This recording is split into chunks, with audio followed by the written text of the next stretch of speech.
వి gold trusted gold buyers. మీరు తాకట్టు పెట్టిన బంగారాన్ని విడిపించి ఈ రోజు ఉన్న మార్కెట్ ధరకు కొనబడును. గత 4-5 నెలల నుంచి యూట్యూబ్లో కానీ ఇన్స్టాగ్రామ్లో కానీ సోషల్ మీడియాలో బాగా వైరల్ అయిన కపుల్ అమర ప్రేమికులు అని అనుకోవచ్చు.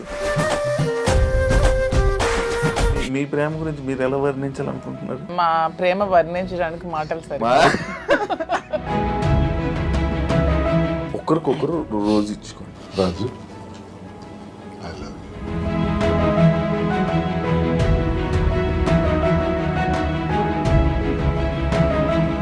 చెప్పాలనుకుంటున్నది ఏమైనా ఉందా? మన ఇద్దరి తాలూకా ఈ స్నేహం, ఈ ప్రేమ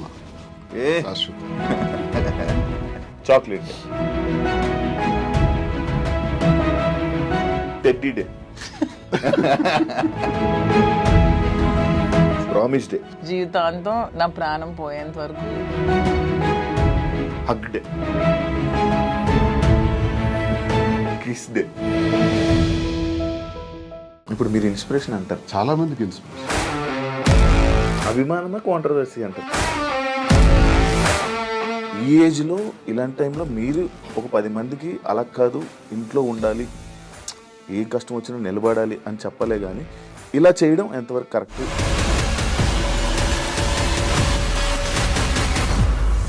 ఇందులో 20 ఏళ్లలో మా గొడవ అదే గొడవ. కానీ ఈ టైంలో కూడా ఇది ప్రజల్లోకి రావడం కరెక్ట్. 100 మెట్లు దిగే నేను ఆమెకు అంగీకరించాను. అప్పటికీ కాంప్రమైజ్ కాలేదు. ఆ తర్వాత తాళం వేసేస్తున్నారు ఇంటికి. ప్యాంటు షర్ట్ గాడంట, లుంగీ షర్ట్ గాడంట.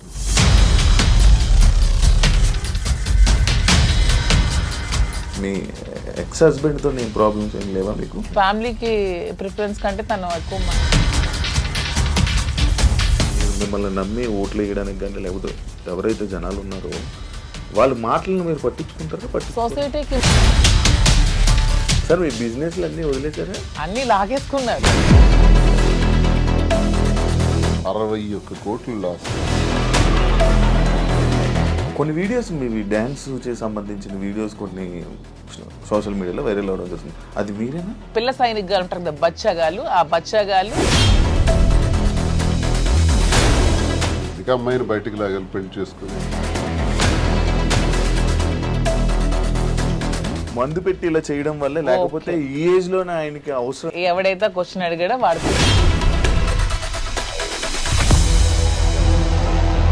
జాఫర్ గారికి ఇంటర్వ్యూ ఇచ్చిన టైంలో కూడా శ్రీనివాస్ గారిని ఎప్పుడు కూడా లంచాలు తీసుకోమని ఫోర్స్ చేస్తుంది, డబ్బు పిచ్చి. ఇతనికి నచ్చదు. అక్కడే మొదలయ్యేది వీళ్ళిద్దరికి గొడవ. దువ్వాడ శ్రీనివాస్ రాజకీయం అనే గ్రౌండ్ ఫీల్డ్ వదిలేడు.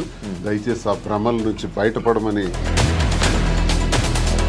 ఎల్ అనే వర్డ్ ఏదైతే ఉందో బూతు, భార్య పిల్లల్ని అలా అందరి ముందు, మీడియా ముందు అలా అనడం కరెక్టా? నేను వెంటనే సో ఇది కూటమి ప్రభుత్వం, ఈ అచ్చెన్నాయుడు సపోర్ట్ కాదంటారా? 29 ఆగస్టు 23.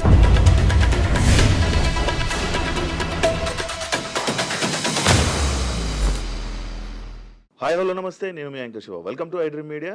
ఈ పాటికే నా ముందున్న గెస్ట్లు ఎవరో మీకు అర్థమైపోయి ఉంటుంది ప్రోమో చూడడం వల్ల. గత 4-5 నెలల నుంచి యూట్యూబ్లో కానీ ఇన్స్టాగ్రామ్లో కానీ సోషల్ మీడియాలో బాగా వైరల్ అయిన కపుల్ అమర ప్రేమికులు అని అనుకోవచ్చు. మాధురి గారు అండ్ దువ్వాడ శ్రీని గారు ఈరోజు మనతో ఉన్నారు.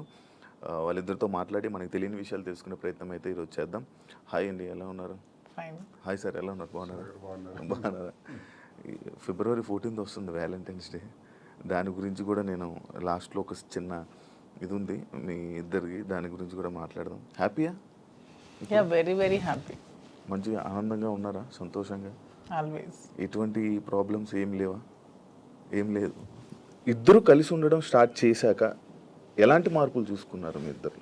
చేంజెస్ గడిచిన జీవితంలో నేను ఏదైతే కోల్పోయాను అంటే రాజకీయంగా చాలా అగ్రెసివ్గా, ముక్కుసూటిగా ఎంతటి వ్యక్తి గురించి అయినా సరే పదునైన మాటలతో మాట్లాడటం అలవాటు, ప్రజల పక్షాన పోరాటం అలవాటు. 25 ఏళ్ళుగా 18 సంవత్సరాలు అపోజిషన్ పాత్ర. అపోజిషన్లో కూడా ఉద్యమాలు, కేసులు, జైళ్ళు, 62 రోజుల పాటు జైలు జీవితం కూడా గడిపాను. ఇన్ని గడిపిన నాకు, ప్రజా జీవితాన్ని గడిపిన నాకు, ఎన్నికల్లో కూడా పోటీ చేసిన నాకు ఇంట్లో మాత్రం కొంచెం ఇబ్బంది ఉండేది మానసికంగా. ఆ మానసిక ప్రశాంతత లేదు. ఈర్ష్య, అసూయ, ద్వేషాలు, ఆధిపత్య పోరు మధ్యలో నలిగిపోయేవాడిని. సరే కుటుంబం కదా, ఇవన్నీ దిగమింగుకోవాలి, భరించాలి అని తగ్గే ఆలోచించేవాడిని. కానీ అది పరిధులు దాటి ఇంటి విషయం బయటికి తీసుకురావటం జరిగింది మా ఇంట్లో. అది కార్యకర్తల వరకు, ప్రజల వరకు, ఆఖరికి అధిష్టానం వరకు, ఆఖరికి నా క్యారెక్టర్ అసాసినేషన్ చేసేంత వరకు. ఇలా వచ్చేటప్పుడు కొన్ని ఒంటరితనాన్ని నేను ఎదుర్కోవాల్సి వచ్చింది. ఇంటికి తాళం వేసేసుకోవడం, ఇబ్బందులు పెట్టేటప్పుడు మేమే రాజకీయాల్లోకి తీసుకొచ్చినటువంటి మా కుటుంబం నుంచి ప్రోత్సహించి మహిళల్లోనూ మంచి గౌరవం ఉన్నటువంటి సర్వీసెస్ ఎన్నో సొసైటీలో చేస్తున్నటువంటి మరి మాధురి లాంటి అమ్మాయి ఉంటే పార్టీకి బలం అవుతుందని తీసుకురావడం జరిగింది. తీసుకొచ్చిన తర్వాత ఆమె పనిచేసుకుని వెళ్తున్నటువంటి తీరులో భాగంగా మా కుటుంబం నుంచే పలు విమర్శలు ఎదుర్కొంటూ చాలా ఇబ్బందులు పడాల్సి వచ్చింది. ఏ తప్పు లేనప్పటికీ, ఏ వ్యవహారం మా మధ్యలో లేనప్పటికీ కూడా మా ఇద్దరిని కలుపుతూ మా ఇంటి నుంచే దుష్ప్రచారం స్టార్ట్ అయింది. ఆ పరిస్థితుల్లో ఆమెకు కూడా చాలా ఇబ్బందులు వచ్చాయి. సంఘపరంగా కానీ, కుటుంబ పరంగా కానీ, కన్నవారి దగ్గర, అత్తవారి దగ్గర అందరూ ఇబ్బందులు వచ్చి తను చాలా ఇబ్బందులు ఎదుర్కోవాల్సి వచ్చింది. ఈ ఇబ్బందుల్లో మీ కూడా నన్ను విడిచిపెట్టేయకుండా నాకున్నటువంటి వ్యక్తిగతంగా నేను ఒంటరిగా అయిపోయి మా పలాసాలలో ఉన్నప్పుడు కూడా నా భోజన వ్యవహారాలు కానీ, రాజకీయ వ్యవహారాలు కానీ అన్నీ కూడా చూస్తూ నాకు భరోసానిచ్చింది, ధైర్యంగా ఉంది. ఆ టైంలో నేను కూడా మాధురికి ధైర్యంగా ఉండాలి, ఆమె కూడా ఒంటరి అయిపోయింది, మా వల్లే కదా పోయింది. మా కుటుంబంలో అందరూ బాగానే ఉన్నారు, మా పిల్లలు బాగున్నారు, చదువుకున్నారు, డాక్టర్స్ అయ్యారు, ఆస్తులన్నీ కుటుంబానికి రాసేసాం. ఇలాంటప్పుడు ఈమె ఒంటరిగా ఇబ్బంది పడుతుంది అని నేను భరోసాగా ఉండటం, కలిసి ఉండటం. కలిసి ఉన్న విషయం రాజకీయాల్లో ఉన్నాం కాబట్టి రహస్యంగా ఉంచితే అది కుదిరే పని కాదు. రాజకీయాల్లో ఉండేటప్పుడు మన తాలూకు వ్యక్తిగత విషయాలను కూడా ప్రజలు గమనిస్తుంటారు. కానీ ఈ టైంలో కూడా ఇది ప్రజల్లోకి రావడం కరెక్ట్ విషయం కాదు కదా. అంటే మరి రహస్యంగా దాయటం వల్ల లాభం ఏంటి? మనకు జరిగినటువంటి విషయాన్ని ప్రజల ముందు చెప్పటం కరెక్ట్. నాకామె ఎవరో తెలియదు మాధురి అని నేను చెప్పొచ్చు, మా శ్రీనివాస్ ఎవరో నాకు తెలియదు అని మాధురి చెప్పొచ్చు. అందరు చేసే పని ఇదే. చాలా మందికి చాలా వ్యవహారాలు ఉంటాయి, బయట పెట్టుకోరు. కానీ మాదా పరిస్థితి కాదు. ఒక వ్యవహారం ఇతను ఇలా చేశాడు, ఇలా ప్రవర్తించాడని ఇంటి నుంచే అబ్జెక్షన్స్ వచ్చి గొడవలు పెట్టి దాన్ని రచ్చ చేసేటప్పుడు ఆ మీడియా ముందు నేను కూడా ఫ్యాక్ట్స్ చెప్పాలి. ఎస్, మేము ఈ పరిస్థితుల్లో కలవాల్సి వచ్చింది, మేము కలిసిన ఈ పరిస్థితుల్లో మేము ఈ నిర్ణయం తీసుకోవాల్సి వచ్చింది, మా నిర్ణయం ఇది అని స్పష్టంగా గత 4 నెలల క్రితమే మీడియా ద్వారా పబ్లిక్కి తెలియజేసాం. ఈ విషయం టెక్కల ప్రజలందరికీ తెలుసు, శ్రీకాకుళం జిల్లాలో తెలుసు, రాష్ట్ర ప్రజలకు తెలిసేటప్పుడు కొంత లేట్ అయింది. ఇది వాస్తవాలని మేము చెప్పి నిర్ణయం తీసుకున్నాం. నిర్ణయం తీసుకునే దానిలో చాలా ఒడిదుడుకులు వస్తాయి. ఆ ఒడిదుడుకులను ఎదుర్కొంటాం ధైర్యంగా. మాకున్నటువంటి బాధ్యతలు కూడా ముఖ్యంగా ఉన్నాయి. పిల్లలు, ఆమెకు నాకు కలిపి 5 పిల్లలు. 5 పిల్లల్ని కూడా జాగ్రత్తగా చూసుకోవాలి. వాళ్ళకి వాళ్ళ జీవితాలని, వాళ్ళ చదువులు, వాళ్ళ ఆర్థిక పరిస్థితులు ఎటువంటి ఇబ్బంది లేకుండా చూడాలన్నది మా మొదటి నిర్ణయం. వాళ్ళకు భరోసాగా ఉండాలని. 2, ప్రజలే ఊపిరిగా, రాజకీయమే ఊపిరిగా బ్రతుకుతున్నటువంటి మాకు మా మీద నమ్ముకున్నటువంటి ప్రజలు, కార్యకర్తలు, అభిమానులు అందరూ ఉన్నారు. వాళ్ళందరినీ కూడా ఒక కంట కనిపెట్టి జాగ్రత్తగా వాళ్ళని చూసుకోవాల్సిన బాధ్యత కూడా మాకుంది. ఈ 2 నిర్ణయాలు తీసుకుని ఈ 2 సమపాళ్లలో చూసుకుంటూ ముందుకెళ్ళాలని మేము నిర్ణయం తీసుకున్నాం. సరే, చాలా హడిల్స్ ఫేస్ చేసాం. Now we are very happy. Actually ఇప్పుడు మీరు చెప్పిన విషయంలో ఇది చూసుకుంటే స్టార్టింగ్ మానసికంగా దానికి ఇంట్లోనే నాకు పీస్ఫుల్ లేకపోవడం వల్ల దీనివల్ల ఈ డిసిషన్ తీసుకోవాల్సి వచ్చింది. అంటే ఈ డిసిషన్ తీసుకున్నారా, లేకపోతే ఇంట్లోనే ఏమైనా అంతా మిమ్మల్ని బాధ పెట్టి, ఇబ్బంది పెట్టి, అంటే వాళ్ళే కావాలని అన్న వెర్షన్ కూడా కొన్ని వీడియోస్లో మనకు కనబడుతుంది. అంటే మిమ్మల్ని కావాలనుకుంటున్నారు, పిల్లలు కానీ లేకపోతే వైఫ్ కానీ కావాలనుకొని అంత ఫైట్ చేసినట్టు మాకు కనిపించింది. మళ్ళీ మీరు చెప్తుంది ఇంట్లో ఇలా ఇబ్బందులు ఉన్నాయి, అందుకు మానసికంగా నాకు లేకపోతే స్ట్రెస్ లేకపోతే ఇవన్నీ ఉండడం వల్ల నేను ఈ స్టెప్ తీసుకున్నాను అంటున్నారు. అంటే ఈ ఏజ్లో ఇలాంటి టైంలో మీరు ఒక 10 మందికి అలా కాదు, ఇంట్లో ఉండాలి, ఏం కష్టం వచ్చినా నిలబడాలి అని చెప్పలే, కానీ ఇలా చేయడం ఎంతవరకు కరెక్ట్ అనేది ఆడియన్స్. ఎంతోమంది జీవితాలకి ఎన్నో గొడవలు ఇలాంటివే నా దగ్గరికి వస్తే సర్దుబాటు చేసి సరిచేసి పంపినవాడిని. ఎన్నో కుటుంబాలను లైనప్ చేసేవాడిని. అది లైనప్ చేసే దానిలో ఆర్థిక ఇబ్బందులు ఉన్నా సరే వాళ్ళకి తోడ్పడి నిలబెట్టినటువంటి పరిస్థితి. నాకే ఇటువంటి పరిస్థితి వస్తాయి. ఇప్పుడు కుటుంబం అన్నాక, వివాహ జీవితం అన్నాక ఎన్నో సమస్యలు వస్తాయండి. ఆ సమస్యలన్నింటిని ఎదుర్కొనే ముందుకు అడుగు వెయ్యాలి. అదే కుటుంబ జీవితం అంటే, అదే వివాహ వ్యవస్థ అంటే. ఇవన్నీ బాగా తెలిసిన వాళ్ళని. కానీ నా పరిస్థితి ఏంటంటే ఆధిపత్య పోరు. ఇప్పుడు ఫర్ ఎగ్జాంపుల్ ఎమ్మెల్యేగా నేను పోటీ చేస్తుంటాను, ఆ టికెట్ నాకు కావాలి.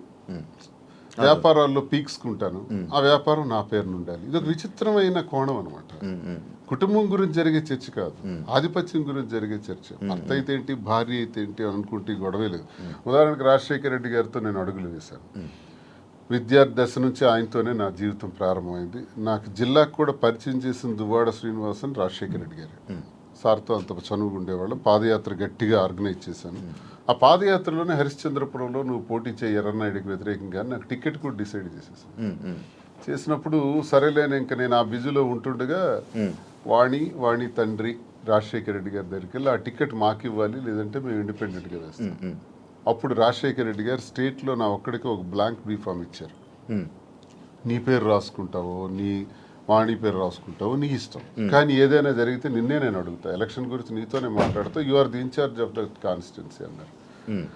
సరే ఆ బాధ్యత చెప్పారు సార్ అని నేనేం చేశానంటే డి వాణి అని పేరు రాసి ఇచ్చాను. అది 2004 సంవత్సరం, ఇది 2024 సంవత్సరం. ఈ ఎన్నికల మధ్యలో 20 ఏళ్లలో మా గొడవ అదే గొడవ. ఆ గొడవ వల్ల మాకు మనశ్శాంతి ఉండేది కాదు ఇంట్లోకి అడుగు పెట్టగానే. నేను చిత్తడి నేలల కోసం, రైతుల కోసం, మత్స్యకారుల కోసం, స్వదేశీ మత్స్యకారుల కోసం ఒక 7-8 సంవత్సరాలు ఉద్యమాల్లో ఉండేవాడిని. ఆ ఉద్యమాల్లో నా మీద కేసులు, 18 కేసులు, 62 రోజులు జైలు జీవితం, నా మీద ఫైరింగ్ ఆర్డర్స్, ఇదంతా ఒక జీవితం. వీటన్నింటికి కూడా ఇంట్లో నుంచి సపోర్ట్ ఉండేది కదా. జైల్లో ఉండేటప్పుడు కూడా నన్ను పరామర్శించడానికి కూడా వచ్చే పరిస్థితి ఉండేది కాదు. ఇవన్నీ అనుభవించినా నా గుండెల్లోనూ దాచుకున్నాను. లాస్ట్కి మాధురేనే అమ్మ. ఇప్పుడు 28 ఏళ్ల నా జీవితంలో, 25 ఏళ్ల నా రాజకీయ జీవితంలో ఎప్పుడు నా దగ్గరికి మహిళలు రాలేదా? నేను ఎప్పుడైనా ఎవరితోనైనా అసభ్యంగా ప్రవర్తించానా? ఎవరితోనైనా అసభ్యంగా బిహేవ్ చేయలేదు కదా. మరి ఎందుకు ఇప్పుడే వచ్చింది నా మీద? ఎప్పుడు లేనిది ఇప్పుడే ఎందుకు క్రియేట్ చేశారు? కేవలం ఇది రాజకీయంగా వాడుకోవాలి, అంటే నన్ను బదనాం చేయాలి. అంటే మీ ఇద్దరు రిలేషన్లో ఉన్నారని ఫస్ట్ రూమర్ స్టార్ట్ చేశారా? మీకు లేకపోయినా కూడా తను రాజకీయంగా వచ్చింది, నేను రాజకీయంగా ఉన్నాను. ఓకే, ఇలా వస్తున్న వాళ్ళందరి మీద రూమర్స్ క్రియేట్ చేసేయచ్చా? అది ఇంట్లో నుంచి క్రియేట్ అయితే ఎంత పెద్ద సమస్య అవుతుంది. అది తప్పని చెప్పకుండా ఒకటి టికెట్ కోసం ప్రాధాన్యత, టికెట్ కోసం ఒక ప్రయత్నం. ఈ ప్రయత్నాలు నేను ఎలా తట్టుకోవాలి? పిల్లల్ని అల్లారు ముద్దుగా పెంచి, గుండెల మీద పెంచి, ఒక స్థాయికి తీసుకొచ్చి, కుటుంబాని కోసం తలగ్గి, ఆఖరికి టికెటే కదా కావాలి. అధిష్టానాన్ని నేను రిక్వెస్ట్ చేసా, టికెట్ ఆమెకి ఇచ్చేయండి అన్నాను. నేనే తగ్గిపోయాను. అప్పుడు వాణికి అధిష్టానం ద్వారా టికెట్ నేనే ప్రకటింపజేశాను. కానీ మళ్ళీ ఆమె గ్రాఫ్ కోల్పోయిన తర్వాత మళ్ళీ ఆ టికెట్ నాకే రావటం, నేనే పోటీ చేయాల్సిన అవసరం వచ్చింది. సో 100 మెట్లు దిగే నేను ఆమెకు అంగీకరించాను. అప్పటికీ కాంప్రమైజ్ కాలేదే. ఆ తర్వాత తాళం వేసేస్తున్నారు ఇంటికి. ఆ ఇంటికి తాళం వేసేటప్పుడు తలుపులు తన్నుకుని లోపలికి వెళ్ళలేక కాదు, అసలు మనసులో ఏం నడుస్తుంది? టికెట్ కావాలని టికెట్ తీసుకున్నారు, ఇంటికి తాళం వేశారు, సమాజంలో అభాస్పాలు చేశారు. ఇంక నేను ఎలా బ్రతకాలి? కారులో 7-8 రోజులు పడుకున్నాను. ఆఖరికి మా మదర్ దగ్గర వెళ్ళి ఒక 1 ఏడాది కాలం పట్టున్నాను. ఇవన్నీ టెక్కల ప్రజలకు తెలుసు, ఇవన్నీ మీలాంటి వాళ్ళు ఎంతమందికి తెలుసు? ఇన్ని బాధలు పడిన తర్వాత, ఇంటికి తాళం వేసిన తర్వాత, మనసులో నేను ఉండకూడదు, శ్రీనివాస్ నాకు అక్కర్లేదు అనుకునేటప్పుడు నేనేం చేయగలను? అలాంటిది ఎలక్షన్ తర్వాత కూడా ఇంటి మీదకి వచ్చి, ఇంటి మీద కూడా గొడవ పెట్టి, అక్కడ నేను టెంపరీగా కట్టుకుని ఇంటి మీద, నువ్వు ఇక్కడి నుంచి పోవాలి. కోరికలు ఏంటంటే టెక్కల నుంచి బయటకు పో, ఎక్కడైనా ఉండు, మాధురితో ఉంటావో ఇంకెలా ఉంటావో నాకు అనవసరం, టెక్కల్లో మాత్రం నువ్వు ఉండటానికి వీల్లేదు. ఇలాంటి విచిత్రం. ప్యాంటు షర్ట్ గాడు అంటాం, లుంగీ షర్ట్ గాడు అంటాం, వాడికి ఏముందని చెప్పటం, మేమే తిండి పెట్టి పోషించాం, వాడు ఒక పూర్ ఫ్యామిలీకి చెందినవాడు అంటాం.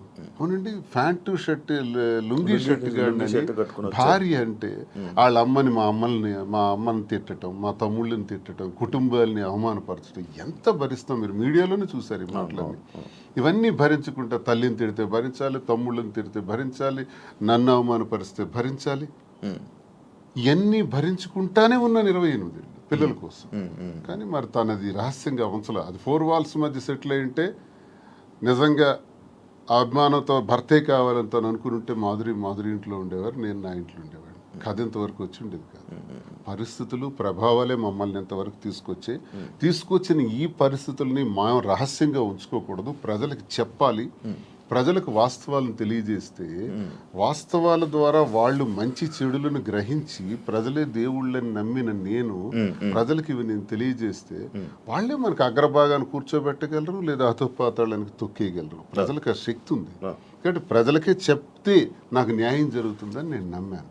నమ్మి ప్రజలకు మేమిద్దరం కూడా వాస్తవాలు తెలియజేస్తాం. మా పరిస్థితికి ఇలా ఉండడానికి మా ఈ పరిస్థితులు ప్రభావాలే కారణం. ఆ కారణం నేను ఒంటరి, తను ఒంటరి, రోడ్డు మీద నిలబడాల్సిన పరిస్థితులు వచ్చేటప్పుడు ఒకరికొకరు భరోసాగా నిలబడ్డాం. ఆ భరోసా ప్రేమగా మారింది. ఓకే, మీరు అప్పటికి ఒంటరిగా ఉండేవాళ్ళ, మీ హస్బెండ్ గారు ఉండేవాళ్ళని విన్నాను. లేదు, పాలిటిక్స్కి వచ్చిన తర్వాత కొద్ది రోజుల తర్వాత ఏవి డిస్టర్బెన్సెస్ వల్ల నేను కొంచెం ఒంటరిగా ఉండడం జరిగింది. ఓకే, ఈయన గురించి ఒంటరిగా ఉండడం స్టార్ట్ చేశారు, లేకపోతే లేదు ఆవిడ వలన నేను నా ఫ్యామిలీకి దూరమే ఒంటరిగా ఉండటం జరిగింది. మీ ఎక్స్ హస్బెండ్తో ఏం ప్రాబ్లమ్స్ ఏం లేవా మీకు? ప్రాబ్లమ్స్ అంటూ పెద్దగా లేవు, కానీ డిస్టర్బెన్సెస్ అంటూ ఉన్నాయి. అంటే తను ఎప్పుడు ఫారెన్లోనే ఉంటారు, తను ఎప్పుడు ఇండియాకి రావడానికి ఇష్టపడేవారు కాదు. నాకు ఫారెన్కి వెళ్ళడం ఇష్టం లేదు, నాకు ఎప్పుడు ఇండియాలో ఉండటం ఇష్టం. సో మేము ఎంత రిక్వెస్ట్ చేసినా వచ్చేవాళ్ళు కాదు. ఫ్యామిలీకి ప్రిఫరెన్స్ కంటే తను ఎక్కువ మనీకి ప్రిఫరెన్స్ ఇచ్చేవాళ్ళు. మేము చాలాసార్లు అడిగాం, ఇలా నాకు లోన్లీగా ఉండడం ఇష్టం లేదు, మీరు వచ్చి ఫ్యామిలీతోనే ఉండండి అని. తను ఒప్పుకునే వాళ్ళు కాదు. సో అలా మా మధ్యన డిస్టర్బెన్సెస్ పెరిగాయి. వాని వల్ల ఇంకొంచెం పెరిగి ఇంక సెపరేట్ అవుదామని నిర్ణయించుకున్నాం. ఓకే, మీ ఇద్దరు కలవడానికి రీజన్ ఎవరు, అసలు ముఖ్య కారణం ఎవరు? అంటే మీ ఇద్దరు పరిస్థితులు ప్రభావాలు అవసరం. పరిస్థితులు ప్రేమ కాదా? ప్రేమ కూడా పరిస్థితుల వల్ల మేము కలిసిన తర్వాత మా మధ్యలో ప్రేమ మొదలైంది. ఓకే, ఆ ప్రేమ కోస్తా ఎక్కువైంది. పలాసలో నేను ఉండేటప్పుడు ఎలా పోతే నాకెందుకు, నా కుటుంబ రాజకీయాల్లో తీసుకెళ్లి నన్ను స్పాయిల్ చేశారు, నా క్యారెక్టర్ అసాసినేషన్ చేశారని వాళ్ళ ఇంట్లో తను ఉండిపోవచ్చు, లేకపోతే తను నిర్ణయం తీసుకోవచ్చు. ఇంకా నన్ను పాపం ఒంటరిని చేస్తారు, ఆయన వెళ్ళి పలాసలో ఉన్నాడు, ఎలా భోజనం చేస్తున్నాడు, ఎక్కడికి వెళ్తున్నాడు, ఆయన కార్లు ఏంటి, ఆయన మనుషులు ఏంటి, ఆయన ఎక్కడ ఉండాలి, ఇవన్నీ చూడవలసిన అవసరం తనకేంటి? ఏంటి అవసరం? నాకేమైనా ఆస్తులు ఉన్నాయా, అంతస్తులు ఉన్నాయా, లేదా పవర్ ఉందా, లేకపోతే ఏముందని చెయ్యాలి. కానీ అక్కడ ఏంటంటే ఒక తోటి మనిషిగా అభిమానం చూపించింది తను. నేను ఇబ్బందుల్లో ఉండేటప్పుడు నా కోసం ఇంత బాధ్యత వహించినటువంటి అమ్మాయిగా, తను నష్టపోతూ నా కోసం నిలబడినటువంటి అమ్మాయిగా నాకు కూడా ఏ ప్రేమనైతే కోల్పోయినాను జీవితంలో, ఆ ప్రేమను నేను ఆమె దగ్గర పొందాను. సో ఇది నేను అనుకుంటాను గత జన్మ సుకృతం. ఏది కూడా ఊరికే రాదు, జన్మజన్మల అనుబంధం, అది కంటిన్యూషన్ వస్తుంది. గత జన్మలో అక్కడ తాగింది, ఇప్పుడు ఇక్కడతో కంటిన్యూ అవుతుంది. అని మీరు గత జన్మలో కూడా మనిషిగా వచ్చారంటారా? ఇప్పుడు రెండు ఉంటాయి సార్. కృష్ణ పరమాత్ముడు చెప్పినట్టు కర్మ సిద్ధాంతం ఒకటి ఉంటుంది. ABCD గత జన్మలో నేర్చుకున్నాం అనుకోండి, EFGHL ఎక్కడి నుంచి స్టార్ట్ చేస్తాం. అంటే ఈ నుంచి ఎలా స్టార్ట్ చేస్తామంటే ABCD గత జన్మలో నేర్చుకున్నటువంటి ఆ కంటిన్యూషన్ అనేది ఈ జన్మకు ఉంటుంది అన్నది ఖచ్చితంగా గత జన్మ సుకృతాలు, గత జన్మ వ్యవహారాలే ఈ జన్మ కొనసాగింపుగా ఉంటాయని కృష్ణ పరమాత్ముడు చెప్పింది, గీతలో కూడా చెప్పినటువంటిది. అది ఒకవైపు నమ్మితే అది నిజం. నేను కర్మ సిద్ధాంతాన్ని నమ్ముతాను కాబట్టి అది నిజం. లేదు సైంటిఫిక్గా వెళ్ళామనుకోండి, ఇట్స్ ఎ కెమికల్ రియాక్షన్, రసాయనిక చర్య. మనిషికి మధ్యన జరిగినటువంటి ఆలోచనలు, కలయికలు, ఆ పరిస్థితుల ప్రభావాలు బట్టి ఒక మనిషి మీద ఒక మనిషికి ఆకర్షణ, కోపము, వ్యతిరేకత, రకరకాల భావాలు ఎందుకు కలుగుతాయంటే రసాయనిక చర్యల వల్లే కలుగుతాయి. అలా అని కూడా అనుకోవచ్చు. సైన్స్ ఎప్పుడైనా కలగొచ్చు అంటారా? కలగచ్చు అంతే. ఏ మనిషి ఎప్పుడు ఎలా మారుతారో, ఎప్పుడు శత్రువులు అవుతారో, ఎప్పుడు మిత్రులు అవుతారో, ఎప్పుడు ఏ రకంగా మారుతాం అన్నది ఇదంతా మనిషికి మధ్య ఉండేది కెమికల్ బ్యాలెన్స్. అది ఇంబ్యాలెన్స్ అయితే ఇంకో రకంగా మారుతాం, వైలెంట్ గా మారుతాం. సైన్స్ ప్రకారం లేదు, కర్మ సిద్ధాంతం ప్రకారం వెళ్తే గత జన్మ సుకృతం. ఏదనుకున్నా మాది కెమిస్ట్రీ పరంగా చూసుకుంటే, సైన్స్ ప్రకారం చూసుకుంటే రసాయనిక చర్య, లేదు కర్మ సిద్ధాంతం ప్రకారం చూసుకుంటే గత జన్మ సుకృతం. ఓకే, మాధురి గారు, మీరు ఇద్దరు కలిసి ఉండడం స్టార్ట్ చేశాక మీలో ఉన్న మార్పులు ఏం చూసారు మీ జర్నీ? అంటే ఏ ఒంటరితనంతో నేను బాధపడ్డానో, ఏ ప్రేమ తక్కువై నేను సఫర్ అయ్యాను. మీకు కూడా ప్రేమ తక్కువైంది ఇంట్లో? మరి ఇద్దరు వేరే వేరేగా, ఒకళ్ళు ఫారెన్ లో ఒకళ్ళు ఇండియాలో ఉంటే ప్రేమ తక్కువ ఓకే ఉంటుంది. వైఫ్ అండ్ హస్బెండ్ అంటే దగ్గరగా ఉంటాయి కదా బాండ్ అనేది. అంటే లాంగ్ డిస్టెన్స్ లవ్ స్టోరీస్ అని ఇప్పుడు రీసెంట్ గా బాగా వైరల్. నాకు అలాంటివి నచ్చవు. కొంతమంది ఒక్కొక్క స్టోరీస్ నచ్చుతారు. మీకు లాంగ్ డిస్టెన్స్ స్టోరీస్ నచ్చవు. స్టోరీ లేదు. నాకు మాత్రం నా పక్కనే హస్బెండ్ ఉండాలనే ఫీలింగ్ తో ఉన్న అమ్మాయి నేనైతే మొదటి నుంచి ఉన్నాను. సో నాకు ఏ రోజైతే నేను శ్రీనివాస్ గారితో నా లైఫ్ స్టార్ట్ చేశానో నా జర్నీ, అప్పటి నుంచి నాకు హ్యాపీనెస్ కానీ మీరు అన్నట్టు నా ఒంటరితనం పోయి నాకు అంటూ ఒక తోడు దొరికింది. హ్యాపీగా ఉన్నాను. నన్ను వదిలే ఏ రోజు కూడా ఎక్కడికి ఇంతవరకు ఈ 4 yearsలో ఎప్పుడు ఎక్కడికి పోలేదు. ఎప్పుడు నాతోనే ఉంటారు. ఎక్కడికి వెళ్ళినా ఇద్దరం కలిసే ట్రావెల్ చేస్తాం. ఏ పనైనా ఇద్దరం కలిసే చేస్తాం.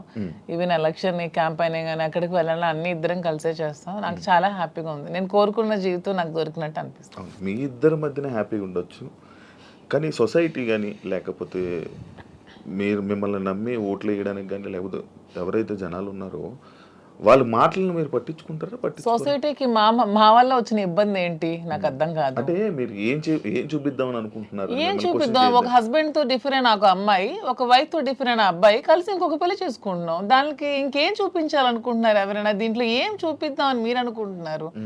ఎందుకు మీరందరికీ మీకు ఇది నెగిటివ్ కనిపిస్తుంది?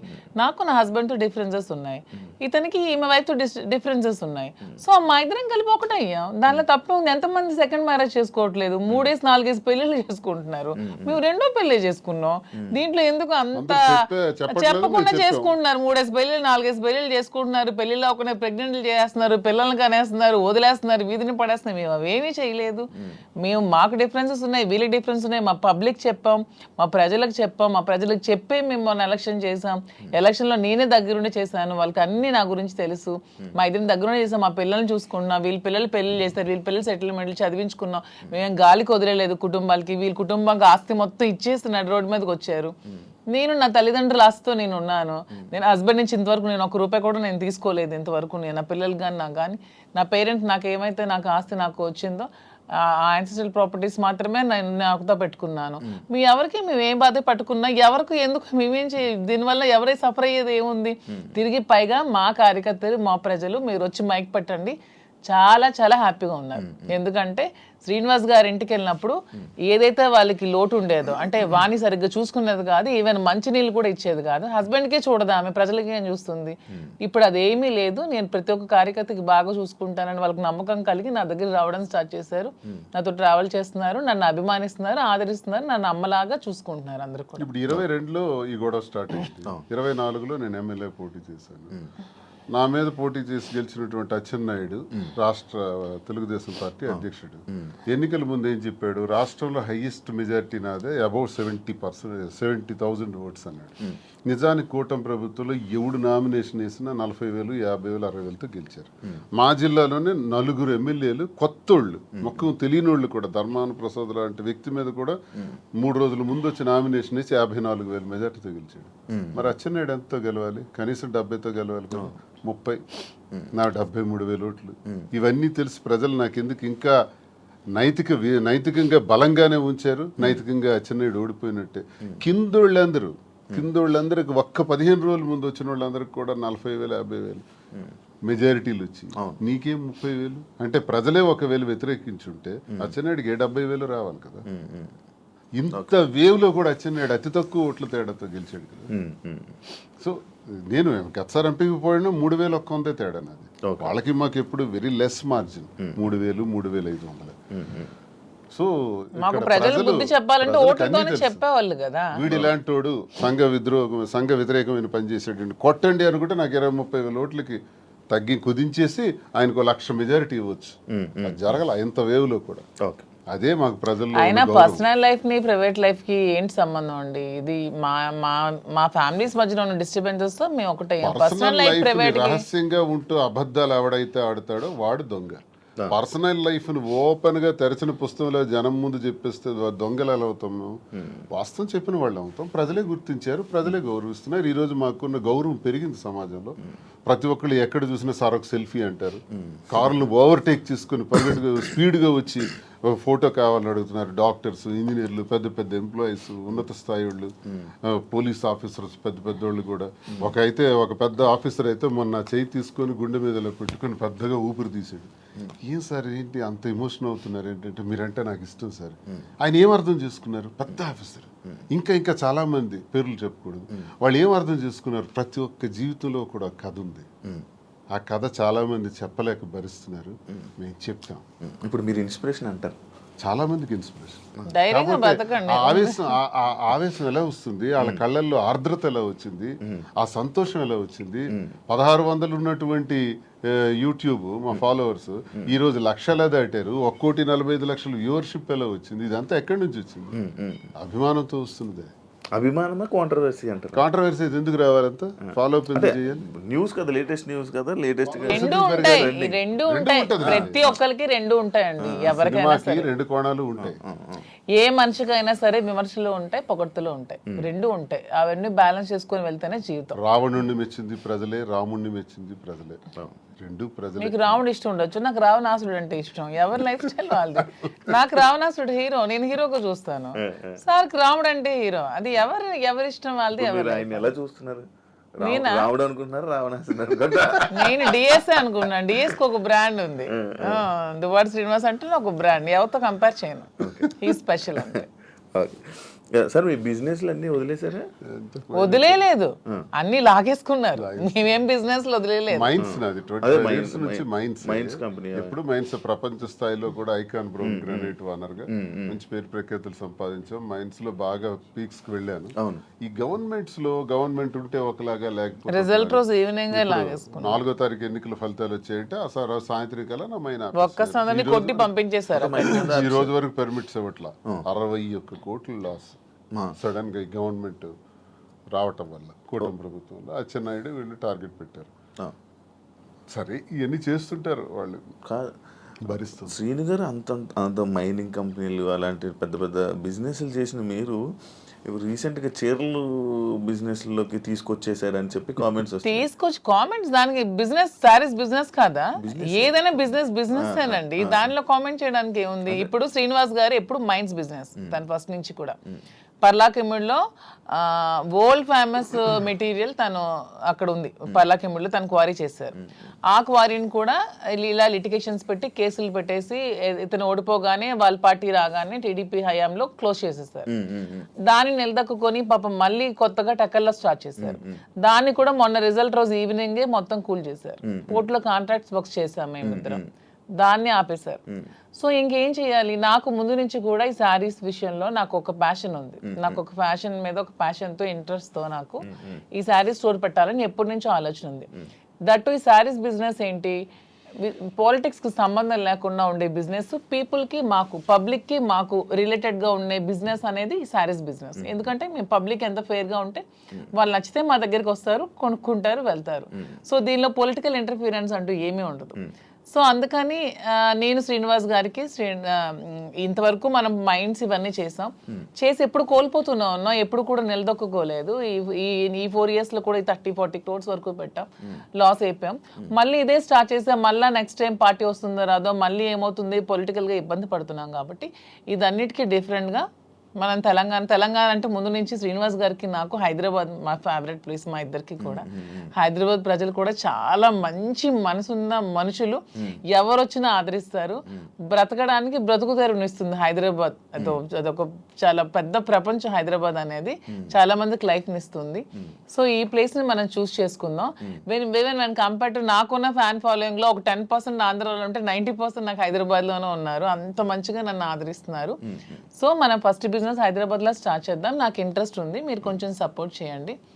అపార్ట్ ఫ్రమ్ యువర్ పాలిటిక్స్ నా కోసం ఒక 10% టైం మీరు కేటాయించి బ్యాక్ ఎండ్లో ఉంటూ నాకు సపోర్ట్ చేయండి అని చెప్పాను. చెప్పగానే శ్రీనివాస్ గారు కూడా దీనికోసం మేము 5-6 months నుంచి దీని మీద మేము వర్కౌట్ చేసాం. కొన్ని షాప్స్కి తిరిగాం. వీవర్స్ ప్రైస్ కంటే కూడా వీళ్ళు ఎక్కువ ప్రైస్కి అమ్ముతున్నారు షాప్స్, రిటైలర్స్. అవన్నీ బ్రేక్ డౌన్ చేసి పబ్లిక్కి మనకు గుడ్ రిలేషన్షిప్లా ఉండాలనే ఆలోచనతో డైరెక్ట్గా వీవర్స్ దగ్గరికి వెళ్ళి మాట్లాడి మేమే మగ్గాలు అవి ఏర్పాటు చేసుకొని మేమే మెటీరియల్ ఇస్తూ వీవర్స్ని కూడా బ్రతికిద్దామనే ఆలోచనతో వాళ్ళతో శారీస్ మేమే దగ్గరుండి వీవింగ్ చేయించుకొని ఆ ఓవెన్ శారీస్ని పెట్టి మేము శారీ స్టోర్ పెట్టి ఓపెన్ చేసి ప్రజలందరికీ కూడా క్వాలిటీతో అండ్ తక్కువ ప్రైస్లో ఇద్దామని నిర్ణయించుకొని ఈ శారీ స్టోర్ అనేది ఓపెన్ చేస్తున్నాం. ఫస్ట్ బ్రాంచ్ మదీనాగూడలో స్టార్ట్ చేస్తున్నాం. విత్ ఇన్ 3 months జూబ్లీ హిల్స్లో స్టార్ట్ చేస్తాం. విత్ ఇన్ ఇంకొంచెం రోజుల్లో ఇంకొక 4-5 బ్రాంచెస్ కూడా ఎస్టాబ్లిష్ చేయాలన్న ఆలోచనతోనే ఉన్నాం. అంతేగాని శారీస్ బిజినెస్ అనేది తక్కువగా చూడండి. కూర్చోడానికి కాదు, అంటే ఒక మంచి గ్రేట్ లీడర్ శ్రీకాకుళంలో మంచి దువ్వాడ శ్రీని గారు అంటే మంచి నేమ్ ఉంది. అంత లీడర్లా ఉండేవాళ్ళు. ఆయన నోట్లో నుంచి ఎప్పుడు లైక్ జనాల దగ్గరికి వెళ్ళి అవి ఇవి వినేవాడు. కాకపోతే మైనింగ్ కంపెనీ బిజినెస్ చేసేవారు, ఒక మంచి బిజినెస్ మ్యాన్ అనుకునే వాళ్ళం. కానీ అలాంటి ఆయనతో నోట్లో నుంచి మేము ఇలా శారీ బిజినెస్ చేయబోతున్నాం ఇలా చెప్తుంటుంటే ఎలా ఉండే ఆయన్ని ఎలా చేశారు, ఎలా ఉండే ఆయన ఎలా చేయడం. బిజినెస్ అనేది ఏదైనా బిజినెస్, అది ఏదైనా చిన్న ప్రొడక్ట్ అయినా పెద్ద ప్రొడక్ట్ అయినా బిజినెస్ అనేది బిజినెస్ కింద క్యాలిక్యులేట్ చేయాలి. అది చీర జాకెట్టా లేకపోతే ఇంకేంటా అని చూడకూడదు. బిజినెస్ నాకు దీంట్లో ఇంట్రెస్ట్ ఉంది. ఇంతవరకు మైండ్స్ లో అతనికి ఇంట్రెస్ట్ ఉంది, మైండ్స్ వల్ల కోల్పోయాం. సో నా ఇంట్రెస్ట్ ఒకసారి వచ్చి చూడండి, చేద్దాం. మీకు తనకి ప్రజలే ఇష్టం, తనకి ప్రజాజీవితం ఇష్టం, ఇది కూడా ప్రజలకు లింకప్ అయ్యేది. మా కింద ఒక 100 మంది పనిచేస్తారు, మా ప్రజా సంబంధాలు ఇంకొంచెం బాగుంటాయి, ఇంకొంచెం మనకి పీపుల్ తో బాండింగ్ పెరుగుతుంది.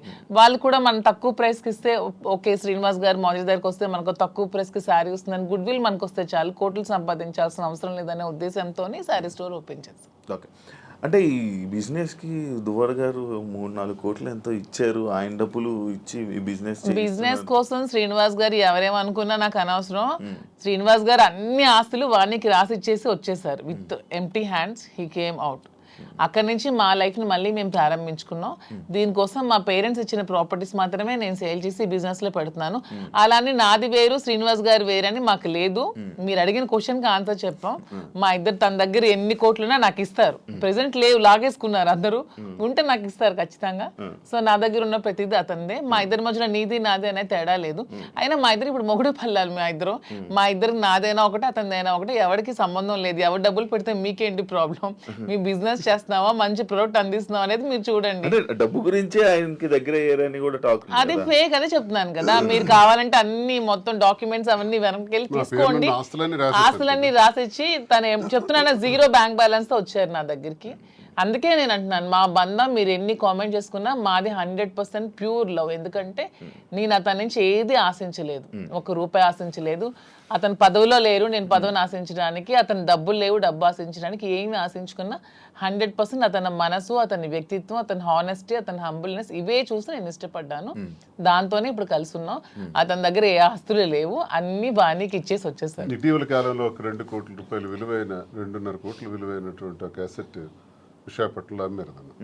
అలాగే శ్రీకాకుళంలో కూడా కొన్ని ల్యాండ్స్ అమ్మారు. అమ్మి ఈ డబ్బులన్నీ కూడా అక్యుములేట్ చేసి ఈ బిజినెస్. మా ఫాదర్ నాకు ఇచ్చిన ప్రాపర్టీస్ అన్ని నేను ఇప్పుడు అమ్మేశాను. ఎప్పటి నుంచో మా ఫాదర్ నాకు ఇచ్చే 2009 నుంచి అవి నా పేరు మీద ఉన్నవి. ఇప్పుడు బిజినెస్ కోసం నేను అమ్మేసి మరి బిజినెస్ స్టార్ట్ చేశాను. అంటే మీరు స్టార్టింగ్ అంటే ఆయనకి పరిచయం అవ్వక ముందు నుంచి, రాజకీయంలోకి రాకముందు నుంచి మీరు మేము ఫైనాన్షియల్ గా వెల్ సెటిల్డ్. మా ఫాదర్ వాళ్ళు వెల్ సెటిల్డ్, మా హస్బెండ్ వాళ్ళు కూడా వెల్ సెటిల్డ్. అన్ని వెల్ సెటిల్డ్ ఫ్యామిలీ ఫైనాన్షియల్ గా. మాకు ఫైనాన్షియల్ గా ప్రాబ్లమ్స్ కానీ ఏమి కూడా లేవు, ఎప్పుడు కూడా లేవు. వెల్ సెటిల్డ్ ఫ్యామిలీనే. ఇప్పుడు వీటి కోసం మేము ఆస్తులు అమ్మాల్సి వచ్చింది, లేకపోతే ఆస్తులు అమ్మాల్సిన అవసరం కూడా లేదు. ఎందుకంటే ఎలక్షన్ లో ఉన్న డబ్బులు కొంచెం ఉంటే అవి కూడా కోల్పోయాను. మా ఇద్దరు ఉండడానికి ఇల్లు కూడా కట్టుకున్నాం, దానికోసం కొంచెం డబ్బులు పెట్టవలసి వచ్చింది. సో ఇప్పుడు మళ్ళీ బిజినెస్ స్టార్ట్ చేయడానికి ఈ ప్రాపర్టీస్ అమ్మాల్సి వచ్చింది. లైక్ అంటే ఈ కామెంట్స్ రావడానికి గల రీజన్స్ ఏంటంటే, మీరు అది కొన్ని వీడియోస్ మీ డ్యాన్స్ చే సంబంధించిన వీడియోస్ కొన్ని సోషల్ మీడియాలో వైరల్ అవ్వడం జరుగుతుంది. అది మీరేనా? అది ఇప్పటికీ చెప్తున్నాను, అది నేను కాదు.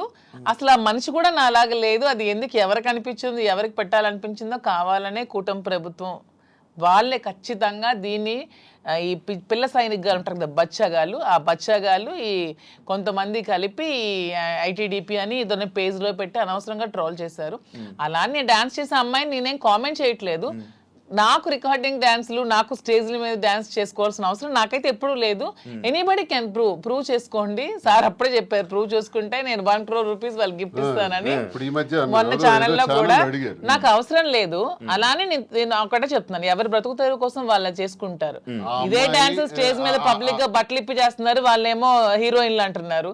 స్టేజ్ మీద చేస్తే స్టేజ్ రికార్డింగ్ డాన్సర్లు అన్నారు, నానా రకాల పేరు పడుతున్నారు. నేను ఎవరు అమ్మాయిని కామెంట్ చేయట్లేదు. నాకైతే మీరు వెళ్ళి మా ప్లేస్ లో ఎంక్వైరీ చేసుకోండి, నేను పుట్టిన ప్లేస్ లో మా అత్తగారి ప్లేస్ లో. ఈ విమర్శలు చేసేవాళ్ళు ఎవరైనా ఆ అమ్మాయి మాధురి అని ప్రూవ్ చేస్తే 1 crore ఇస్తాం. ఒకవేళ వాళ్ళు ప్రూవ్ చేయలేకపోతే వాళ్ళు సరెండర్ అవుతామంటే అమ్మాయి ఎవరో కూడా మేమే తెచ్చి పెడతాం. ఎందుకు అమ్మాయిని బయటకు లాగాలి, పెళ్లి చేసుకుని హ్యాపీగా ఉంది కాబట్టి. మాకు అమ్మాయి తెలుసు, అది ఏ రికార్డింగ్ డ్యాన్స్ ట్రూప్ కూడా తెలుసు. కానీ అలాగ అమ్మాయినే మాధురి అని చూపించిన వాళ్ళకి నేను అంటున్నాను 1 crore మీకు బహుమానం కింద ఇస్తాం, దయచేసి అది ప్రూవ్ చేయండి అంటున్నాను. అంటే చీప్ ట్రిక్స్ ప్లే చేయడం, ట్రోల్ చేసి ఎందుకు అలా ట్రోల్ చేయాల్సిన అవసరం ఏముందో నాకు అర్థం కాదు. అలా చేస్తే ఏమొస్తుంది? అంటే ఇప్పుడు మాధురికి నాకు మేము ఒక మనసుతో ఉన్నాం కదా, మరి అలా చేస్తే ఏమొస్తుంది మీకు? ఎవడా చేసేవాడు? రికార్డింగ్ డాన్స్ చేసే అమ్మాయిని పెళ్లి చేసుకుని రికార్డింగ్ డాన్స్ అమ్మాయిని డువర్స్ని పెళ్లి చేసుకుని నీకేంటి నొప్పి? పెట్టినోడికి ఏంటి నొప్పి? అలాగైతే మీరు డాన్స్ చేసి మీరే ఒప్పుకున్నట్టు. నేను కాదు కదా, నేను ఒప్పుకోవడానికి అమ్మాయి నేను కాదు. నేనైతే నిజంగా నేను ఒప్పుకుంటాను. I'm very bold and straight forward. నేను ఒప్పుకుంటాను. If it is me I will agree. నేనే అదా నేను డాన్స్ చేసిన వీడియోస్ చాలా ఉన్నాయి, నేను పెట్టుకుంటున్నాను కదా. నేను చేసి నేనే పెట్టుకుంటాను. నేను అది కానప్పుడు నేను ఎలా ఒప్పుకుంటాను? అలానే అదే అంటున్నాను, ఒకవేళ డాన్స్ చేసిన అమ్మాయినే దువ్వాసం చేసుకుంటే మీకేంటి పెయిన్? అమ్మాయి మాత్రం అమ్మాయి కాదా, ఆడపిల్ల కాదా? ఎందుకు అంత ట్రోల్ చేయాల్సిన అవసరం ఏముంది? అంత నెగిటివిటీ స్ప్రెడ్ చేయాల్సిన అవసరం ఏముందని అడుగుతున్నాను నేను. ఒకవేళ ఆ అమ్మాయే మాధురి అని ప్రూవ్ చేయాలనుకుంటే 1 crore బహుమతి ఇస్తాం, తీసుకురండి అంటున్నాం. ఎవరైతే వచ్చారో వాళ్ళకి. అంటే ఇప్పుడంటే ఏ జనరేషన్ వచ్చేసింది, ఫేసులు మార్పిడి ఇది. ఆ వీడియో చూస్తే అప్పుడెప్పుడు 2003 2000 వయసు ఎంత తెలుసు? ఏమండి నాకు ఇప్పుడు 34 years అండి. 2000 అన్న ఏజ్ ఎంత ఉంటది? ఓకే, ఆ వీడియో ఎప్పుడు చాలా ఓల్డ్. నేను 2000 అన్న ఏజ్ ఎంత ఉంటుంది చెప్పండి? 2005 లో నేను 10th. నాకు ఎంత ఏజ్ ఉంటుంది? నాకు 2010-11 అప్పుడు నేను ఎంత పిల్లని ఉంటాను. ఆ అమ్మాయి అంత డాన్స్ నేను ఎలా చేయగలను? కొంచెం నా పోనీ అట్లీస్ట్ నా చిన్నప్పుడు ఫోటోలు ఏవో చూపిస్తే మీకు తెలుస్తుంది. ఎప్పుడో మాదిరి చూపిస్తున్నారు కదా. అట్లీస్ట్ 2005 లో నేను 10th. పోనీ అప్పుడు నాతో చదువుకున్న వాళ్ళకి తెలుస్తుంది కదా. ఏదో మీలాంటి వాళ్ళు నమ్మాలి, ఎవరు తెలియని వాళ్ళు. తెలిసిన వాళ్ళకి ఏంటో తెలుసు. చెప్తున్నా అంటే మీరు చూస్తే ఎలా అనిపిస్తుంది? అలాగే నాకు ఎక్కడ అనిపించట్లేదు, మా వాళ్ళకి ఎవరికి అనిపించట్లేదు. మీకు ఎలా అనిపిస్తుందేమో మరి, మాకైతే తెలియదు. మా అందరికీ తెలుసు, ఎవరు మా జిల్లా అందరికీ తెలుసు అది నేను కాదని. ఇంక మిగతా వాళ్ళు నమ్మితే నమ్మొచ్చేమో కానీ ప్రతి ఒక్కరికి తెలుసు. ఇంక నమ్మినా నమ్మకపోయినా పర్వాలేదు, నేను అనుకున్నా కూడా ఐ డోంట్ కేర్ అంటున్నాను.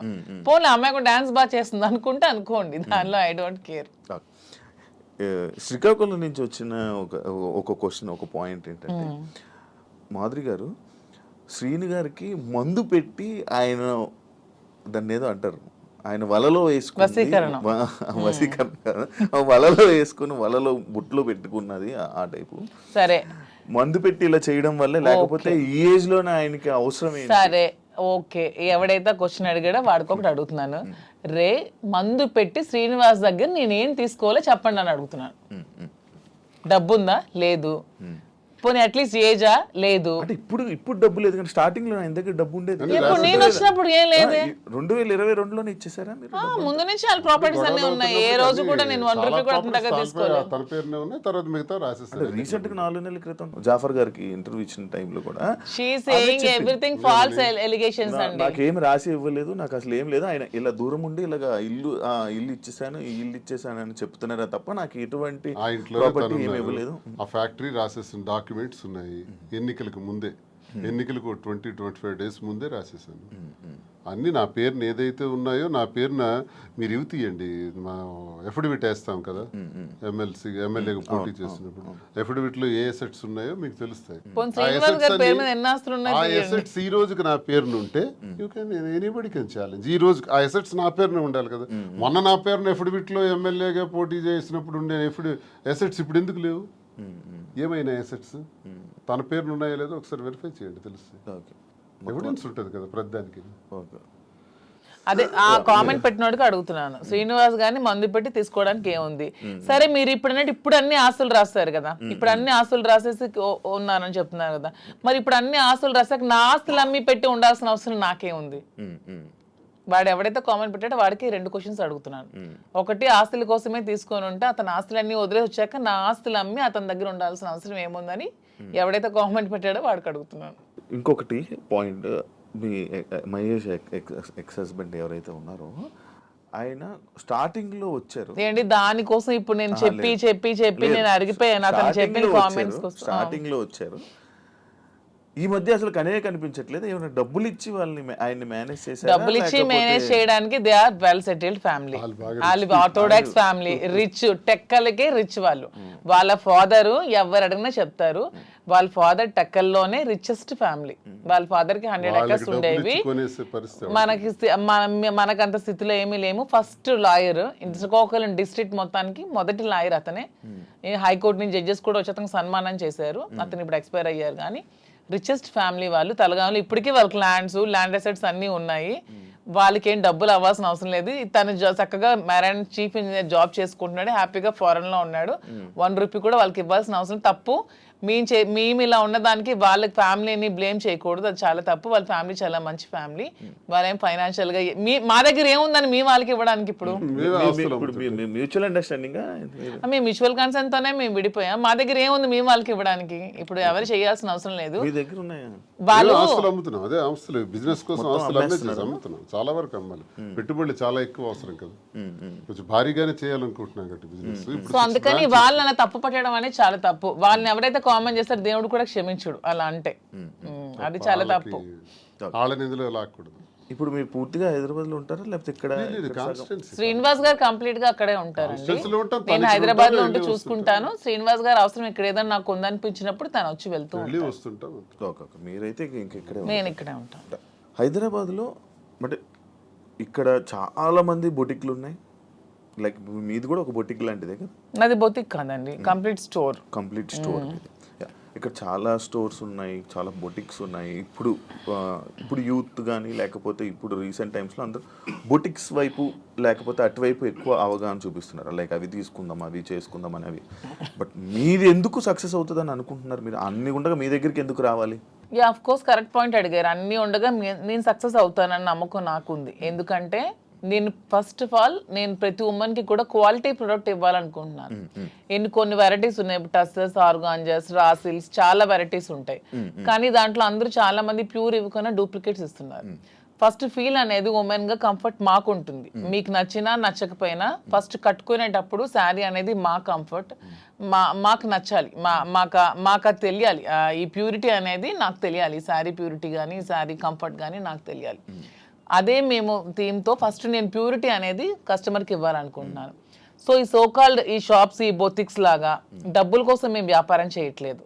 మాధురి దగ్గరికి వెళ్తే మాకు ఖచ్చితంగా ఒక మంచి క్వాలిటీ తక్కువ రేట్లో బడ్జెట్లో వస్తుందనే నేను మోటోనే పెట్టుకున్నప్పుడు when compare to other shops నా దగ్గర రేట్ తక్కువ ఉన్నప్పుడు కస్టమర్ అనేవాళ్ళు నా దగ్గరికే వస్తారు. వచ్చినప్పుడు వాళ్ళు వెళ్ళేటప్పుడు హ్యాపీగా వెళ్తారు. సో వెళ్ళేటప్పుడు మళ్ళీ సెకండ్ టైం వస్తారు. నేను కూడా ప్రతి బ్రాండ్స్కి ఏదో హీరోయిన్స్ను సెలబ్రిటీనే పెట్టుకునే వదిలే నా కస్టమర్స్ని నేను బ్రాండ్గా పెట్టుకుంటే వాళ్ళకే తక్కువ రేట్కి ఇస్తే వాళ్ళే నా కస్టమర్స్ నాకు బ్రాండ్ అంబాసిడర్స్ అవుతారు. వాళ్ళే 10 మందికి వెళ్ళి చెప్తారు, వాళ్ళు ఇంకొంతమందికి చెప్తారు పలానా దగ్గర షాప్లో తక్కువ రేట్ ఉంది, బాగుంది, క్వాలిటీ ఉంది, ప్యూర్ ఉంది, అప్పుడు నా దగ్గరికి వస్తారు. సో కస్టమర్స్ నా బ్రాండ్ అంబాసిడర్స్. నేను అవన్నీ బ్రాండ్ అంబాసిడర్స్ కూడా పెట్టుకోవట్లేదు. ఇప్పుడు నా దానికి నేనే బ్రాండ్ అంబాసిడర్గా ఉన్నాను. ఫ్యూచర్లో నా కస్టమర్స్నే బ్రాండ్ అంబాసిడర్గా చేసుకుందాం అనుకున్నా. నేనే మోడల్స్ని కానీ హీరోయిన్స్ని కానీ అవన్నీ కూడా చేసుకోవట్లేదు. వాళ్ళకి ఆ కోట్లు లక్షలు ఇచ్చే బదులు నా కస్టమర్ తక్కువ ప్రైస్లో ఇస్తే వాళ్ళే నా బ్రాండ్ అంబాసిడర్గా ఉంటారని నేను అనుకుంటున్నాను. సో ప్యూరిటీ, క్వాలిటీ, రేట్ రీజనబుల్గా ఉన్నప్పుడు నా దగ్గరికి అక్కడ కస్టమర్ ఎక్కడికి ఎందుకు వెళ్తాడు? నాకు డబ్బులు అవసరం లేదు, నాకు కావాల్సింది గుడ్ విల్, ప్రజలతో సత్సంబంధాలు బాగుండాలి. ఎందుకంటే మేము రాజకీయంగా ప్రజా జీవితంలోంచి వచ్చాం కాబట్టి ప్రజలతోనే మా జీవితం ఎక్కువ ముడిపడి ఉంది కాబట్టి ప్రజలకి ఏం కావాలి, ఎలా ఉంటే మేము నచ్చుతాం అనేది మాకు ముందు నుంచి తెలుసు. కాబట్టి మేము వాళ్ళతో ఉన్న రిలేషన్షిప్ మెయింటైన్ చేయాలనుకుంటున్నాం. కాబట్టి వాళ్ళకి మేము తక్కువ ప్రైస్లో క్వాలిటీ శారీ ఇచ్చి ఓకే మాధురి దగ్గర శారీ బాగుంటుందన్న goodwill within few days లో సంపాదించుకుంటాను. అప్పుడు మీరే రేట్ పెంచిన జనాలు తెలిసిపోతుంది ఖచ్చితంగా. అది నాకు అవసరం లేదంటున్నాను. ఇప్పుడు నాకు లాభం లేకుండా ఇప్పుడు వీవర్స్ దగ్గర నుంచి 10,000కి వచ్చినప్పుడు కొన్ని షాప్స్ లో ఎక్కువ లాభాపేక్షతో అవి లక్షకి 2 లక్షలకి అమ్ముతున్నారు. అలా కాకుండా ట్రాన్స్పోర్ట్ కి మాకున్న నేను గమనించింది అంటే మాధురికి ఫ్యాషన్ పట్ల ఎక్కువ ప్యాషన్ ఉంది కాబట్టి నేను బిజినెస్లో రంగంలో నాకు కొంత అనుభవం బట్టి నేనేం చెప్పానంటే మనకి ఎప్పుడు కూడా క్వాలిటీ ఉండాలి, నాణ్యత ఉండాలి. అసలు ఏంటి ఈ రంగం ఏంటి, అసలు ఈ శారీ ఫీల్డ్ ఏంటి, ఈ పట్టు ఫీల్డ్ ఏంటి, పట్టు సిల్క్ ఏంటి ఒకసారి నా కళ్ళారా చూడాలని నీకు తెలుసు కాబట్టి నేను తర్వాత వెళ్ళాను. వారణాసి వెళ్ళాము, కోల్కతా వెళ్ళాము, తర్వాత ఇది ధర్మవరం వెళ్ళాము, కంచి, బెంగళూరు, సేలం, కోయంబత్తూర్, ఇలాగ చాలా ప్లేసులు, యాడికి ఇలాంటి ప్లేసుల్లోకి వెళ్ళి డైరెక్ట్గా మగ్గందారుల దగ్గరికి, నేతన్నల దగ్గరికి వెళ్ళాం. నేతన్న పరిస్థితి మేము అక్కడ చూస్తే ఆయన కష్టపడి ఆ నేసే చీర, ఒక చీర నేయటానికంట 1 నెల రోజులు కూడా పడుతుంది, 2 నెలలు పడుతుంది, కొన్ని చీరలు 15 రోజులు పడుతుంది. ఆ చీర ఇంత కష్టపడుతున్నావు కదా, నువ్వు ఎంత అన్నా సంపాదిస్తున్నావు, నీకు ఎంత ఇస్తున్నారంటే ఆయన చెప్పే లెక్కలు చూస్తే ఆయన కూలి కూడా ఆయనకి చాలట్లా, మళ్ళీ కూలి బ్రతికే. అంటే ఇక్కడ నేను అబ్జర్వ్ చేసింది అంటే ప్రజా జీవితం గడిపిన మాకు ఇంత కష్టపడి ఒక క్వాలిటీ శారీ 15 రోజులు కష్టపడి, ఆయన 24 రోజులు కష్టపడి చేస్తే ఆయనకు మిగిలింది కూల, అంతకన్నా పెద్దోడు కాడా? నెంబర్ 1. మరొకరు కూడా ఇక్కడ నష్టపోతున్నారు. ఆయన తయారు చేసినటువంటి ఆ శారీని ఉదాహరణకు ఒక 50,000కి అతనికి ఇచ్చి కొన్నారనుకోండి మధ్య దళారీలు, అది తెచ్చి హైదరాబాద్లో 3 లక్షలకు అమ్ముతున్నారు. మీకు తెలిసిన అంటే ఎన్ని రెట్లు ఎక్స్ట్రా అమ్మారు? 5-6 రెట్లు ఎక్స్ట్రా అమ్మేటప్పుడు నష్టపోయే మరో వ్యక్తి ఎవరంటే కస్టమర్. నేతన్న నష్టపోతున్నాడు, కస్టమర్ నష్టపోతున్నాడు. ఇది నేను గమనించింది. నేనేం చెప్పానంటే మనం లాభాపేక్షతో లాభాలు సంపాదించేయాలనుకుంటే 1,00,000 వ్యాపారాలు ఉంటాయి. నాకు తెలుసు చాలా వ్యాపారాలు ఉన్నాయి. ఇందులో నువ్వు ఇంట్రెస్ట్ పెడుతున్నావు కాబట్టి ఇందులో చెయ్యాలి అనుకుంటే నా తాలూకు ఉద్దేశం అంటే నాణ్యత ప్రాధాన్యత, నాణ్యతే ప్రామాణికం. ఈ 2 మైండ్లో ఎప్పుడు పెట్టుకో. Quality is our predominance. ఈ 2 బ్రెయిన్లో పెట్టుకుని ఆ ఏదైతే నేతన్న దగ్గర తీసుకుంటున్నామో ఆ నేతన్నకి మనం ఆర్థికంగా సహకరించి మరికొంత వెసులుబాటునిచ్చి అతను ఆ నేసేటట్లు చేసి అవన్నీ కలెక్ట్ చేద్దామని చెప్పి ఇప్పుడు 4-5 నెలల్లో మొత్తం దేశం నలుమూల నుంచి కలెక్ట్ చేసి దాన్ని స్టోర్లో పెట్టేటప్పుడు దానికి జిఎస్టీలు, ట్రాన్స్పోర్ట్ ఛార్జెస్, ప్రాఫిట్స్, మెయింటెనెన్స్ అన్నీ వేసుకుంటే 50,000 రూపాయలు సారీని ఎంత కమ్మొచ్చు? 80,000కి అమ్మండి, 90,000కి అమ్మండి, అయితే 1,00,000కి అమ్మండి. 3 లక్షలు ఏంటండి? ఇది మోసం కదా కస్టమర్కి. మరి 3 లక్షలకు అమ్మిన లాభంలో కొంతైనా నేతనికి ఇస్తున్నావా?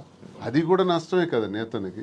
ఈ 2 ఆలోచించి ఈ 2 బ్యాలెన్స్ చేసి బిజినెస్ సక్సెస్ఫుల్గా రన్ అవ్వాలంటే వ్యాపారం పెట్టిన తర్వాత ఆ వ్యాపార యజమాని ఎవరన్నది జనానికి తెలుస్తుంది.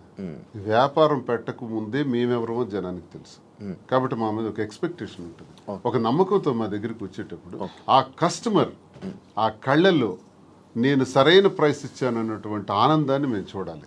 అరే నేను ఈ స్టోర్కి వచ్చి చాలా ఎక్కువ డబ్బులు ఇచ్చేసాననే బాధని ఎక్కడ ఏ కళ్ళల్లో కూడా మనం చూడకూడదు అన్నది మా ప్రధానమైనటువంటి ఉద్దేశం.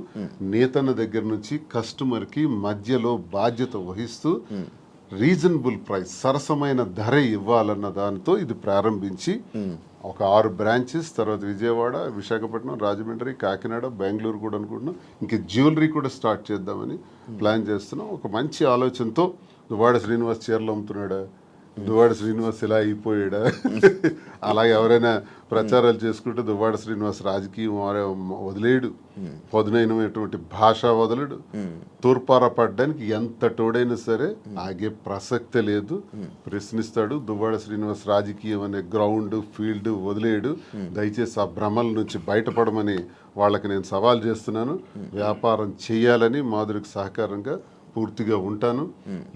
తాను చేసే ఈ పట్టు సిల్క్స్లో ఈ స్టోర్స్ని బాగా డెవలప్ చేసే విధంగా, దాంతోపాటు యాడింగ్ జ్యువెలరీ కూడా విమెన్కి కావాల్సిన వాటి పైన ఆమెకి జ్యువెలరీలో కూడా బాగా నాలెడ్జ్ ఉంది కాబట్టి అవి కూడా పెట్టి అవి కూడా సరసమైన ధరలకి ఇచ్చే విధంగా మేము చేస్తామే తప్ప లాభాపేక్ష కోసం ఏదో అలా తప్పుడు పద్ధతుల్లో లాభం సంపాదించాలనే ఉద్దేశం కదా. అలా అనుకుంటే చాలా వ్యాపారాలు ఉన్నాయి. మా ఉద్దేశం అందుకే కాంచీపురం ఒకళా సిల్క్స్ అని కూడా పేరు పెట్టాం. ఒకళామాత పేరు. ఒకళామాత అంటే వెంకటేశ్వర స్వామి తల్లి. దీనికి హిస్టరీ కూడా మేము దానికి కనెక్ట్ అయినాం. ఎందుకు కనెక్ట్ అయ్యంటే వెంకటేశ్వర స్వామి పేరు పెట్టొచ్చు. నేను వెంకటేశ్వర స్వామి భక్తులు మేము. స్వామి భక్తులుగా స్వామివారి తల్లి పేరు ఒకళామాత పెడదామని. ఎందుకంటే ఒక చిన్న స్టోరీ ఉంది. ఒకళామాత ద్వాపర యుగం ముందు యశోదాదేవి, యశోదాదేవిగా కృష్ణుడికి తల్లిగా పుట్టారు. మరి కృష్ణుడికి ఆ యుగధర్మం ప్రకారం, ఆ అవతారం తాలూకా పద్ధతి ప్రకారం ఆయనకి చాలా వివాహాలు జరిగాయి. ఆ వివాహాల్లో ఎక్కడా కూడా యశోదాదేవి పాత్ర లేదు.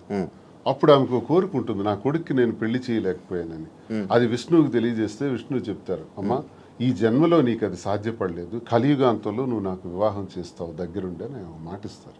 ఆ మాట ప్రకారమే కలియుగాంతంలో ఆమె ఈ 7 కొండల్లోనే పుట్టి అక్కడే నివసిస్తూ ఓ కుటీరంలో ఉండగా కొన్ని కారణాల వల్ల వైకుంఠం నుంచి ఆ కొండపైనకి రావటం జరుగుతుంది వెంకటేశ్వర స్వామి.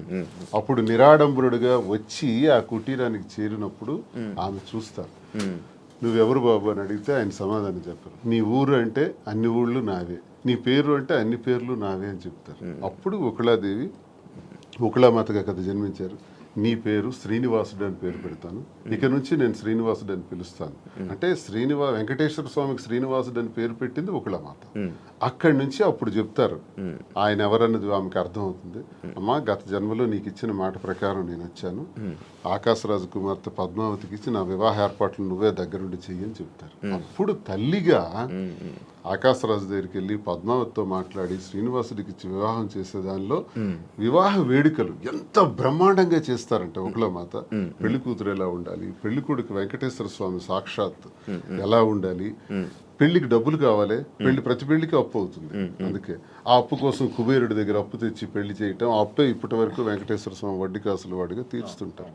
సో మేమెందుకు కనెక్ట్ అయినామంటే సాంప్రదాయాలకు నెలవైన, పెళ్లిళ్లకు నెలవైన, మంచి హస్తవాసి కలిగిన ఆ వెంకటేశ్వర స్వామి వారి తల్లి ఒకళామాత పేరుని కాంచీపురం పట్టు సిల్క్స్ కి నెలవైన ఆ ప్రాంతాన్ని కంచి కామాక్షిదేవి ఆశీస్సులతో కాంచీపురం ఒకళ సిల్క్స్ అని పేరు పెట్టి ఈ పట్టు చీరలు ఏదైతే మేము అమ్ముతామో సాంప్రదాయాలకు నెలవైన అమ్మవారి ఆశస్సులతో ప్రతి ఒక్కరి చేతికి తాకాలని, వారి పాదాలని, వెంకటేశ్వర స్వామి విగ్రహం కూడా అక్కడ పెడుతున్నాం, ఒకళామాత విగ్రహం కూడా ఉంటాయి, వారి పాదాలకు తాకి ఆ వస్త్రాలను అందరికీ అందజేయాలనే ఉద్దేశంతో కాంచీపురం ఒకళ సిల్క్స్ అని పేరు పెట్టాం. అందుకు మీకు స్టోరీ తెలియజేస్తాను. ఇది ఒక దీని మీద ఇంత ఎక్సర్సైజ్ చేసామని చెప్పడానికి మీకు నేను తెలియజేస్తాను. ఇంత కష్టపడి ఇంత ఎక్సర్సైజ్ చేసి లాభాపేక్ష కోసం చేసింది కాదు, ఒక గుడ్ విల్ పెంచుకోవటానికి, మరింత సేవలు వ్యాపార రంగం ద్వారా కూడా అందించడానికి ప్రజలకు ఇది మేము చేస్తాం. మీ యూట్యూబ్ ఛానల్ ఎలా నడుస్తుంది? బాగా నడుస్తుంది? లేదండి, షాప్ గోల్లో పడి యూట్యూబ్ ఆపేసాను, చాలా రోజులు అయింది.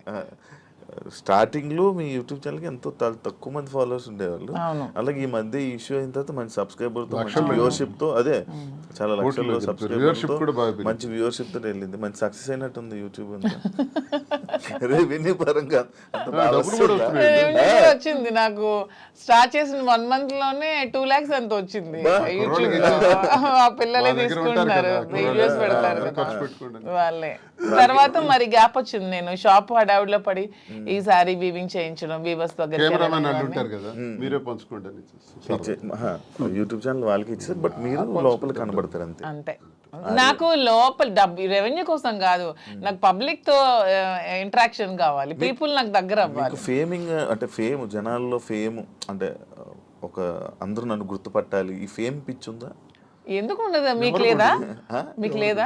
నాకు తెలియకుండా నాకు వచ్చింది కాదు, అడుగుతున్నా. ఫేమ్ ఎవరికైనా ఉంటుంది, మనిషి లక్షణమే అది, ఎవరికైనా ఉంటుంది, ఎందుకు ఉండదు? మనం గొప్పగా ఉండాలి, ఫేమ్ రావాలి, అందరూ మనం గుర్తుపట్టాలి. సినిమాలో నటించాలని కోరికలు ఉన్నాయి? సినిమాలో నటించాలని కోరిక కూడా ఉంది నాకు, ట్రై చేస్తున్నా. లేదు, ఇంతవరకు ఎప్పుడు ట్రై చేయలేదు, చూద్దాం ఎప్పుడైనా. సినిమా మీ ఇద్దరేనా? అలానే కాదు, నాకు మంచి అంటే విలన్ క్యారెక్టర్లు చేయాలని ఉంది, మంచి విలన్ రోల్స్. అలా సీరియల్స్ చూస్తారా? లేదు, సీరియల్స్ అలవాట్లేదు నేను ఎంతవరకు ఎప్పుడు ఒక సీరియల్ కూడా చూడలేదు. మీరు పంపిస్తారా సినిమా యాక్టింగ్ ఇంట్రెస్ట్?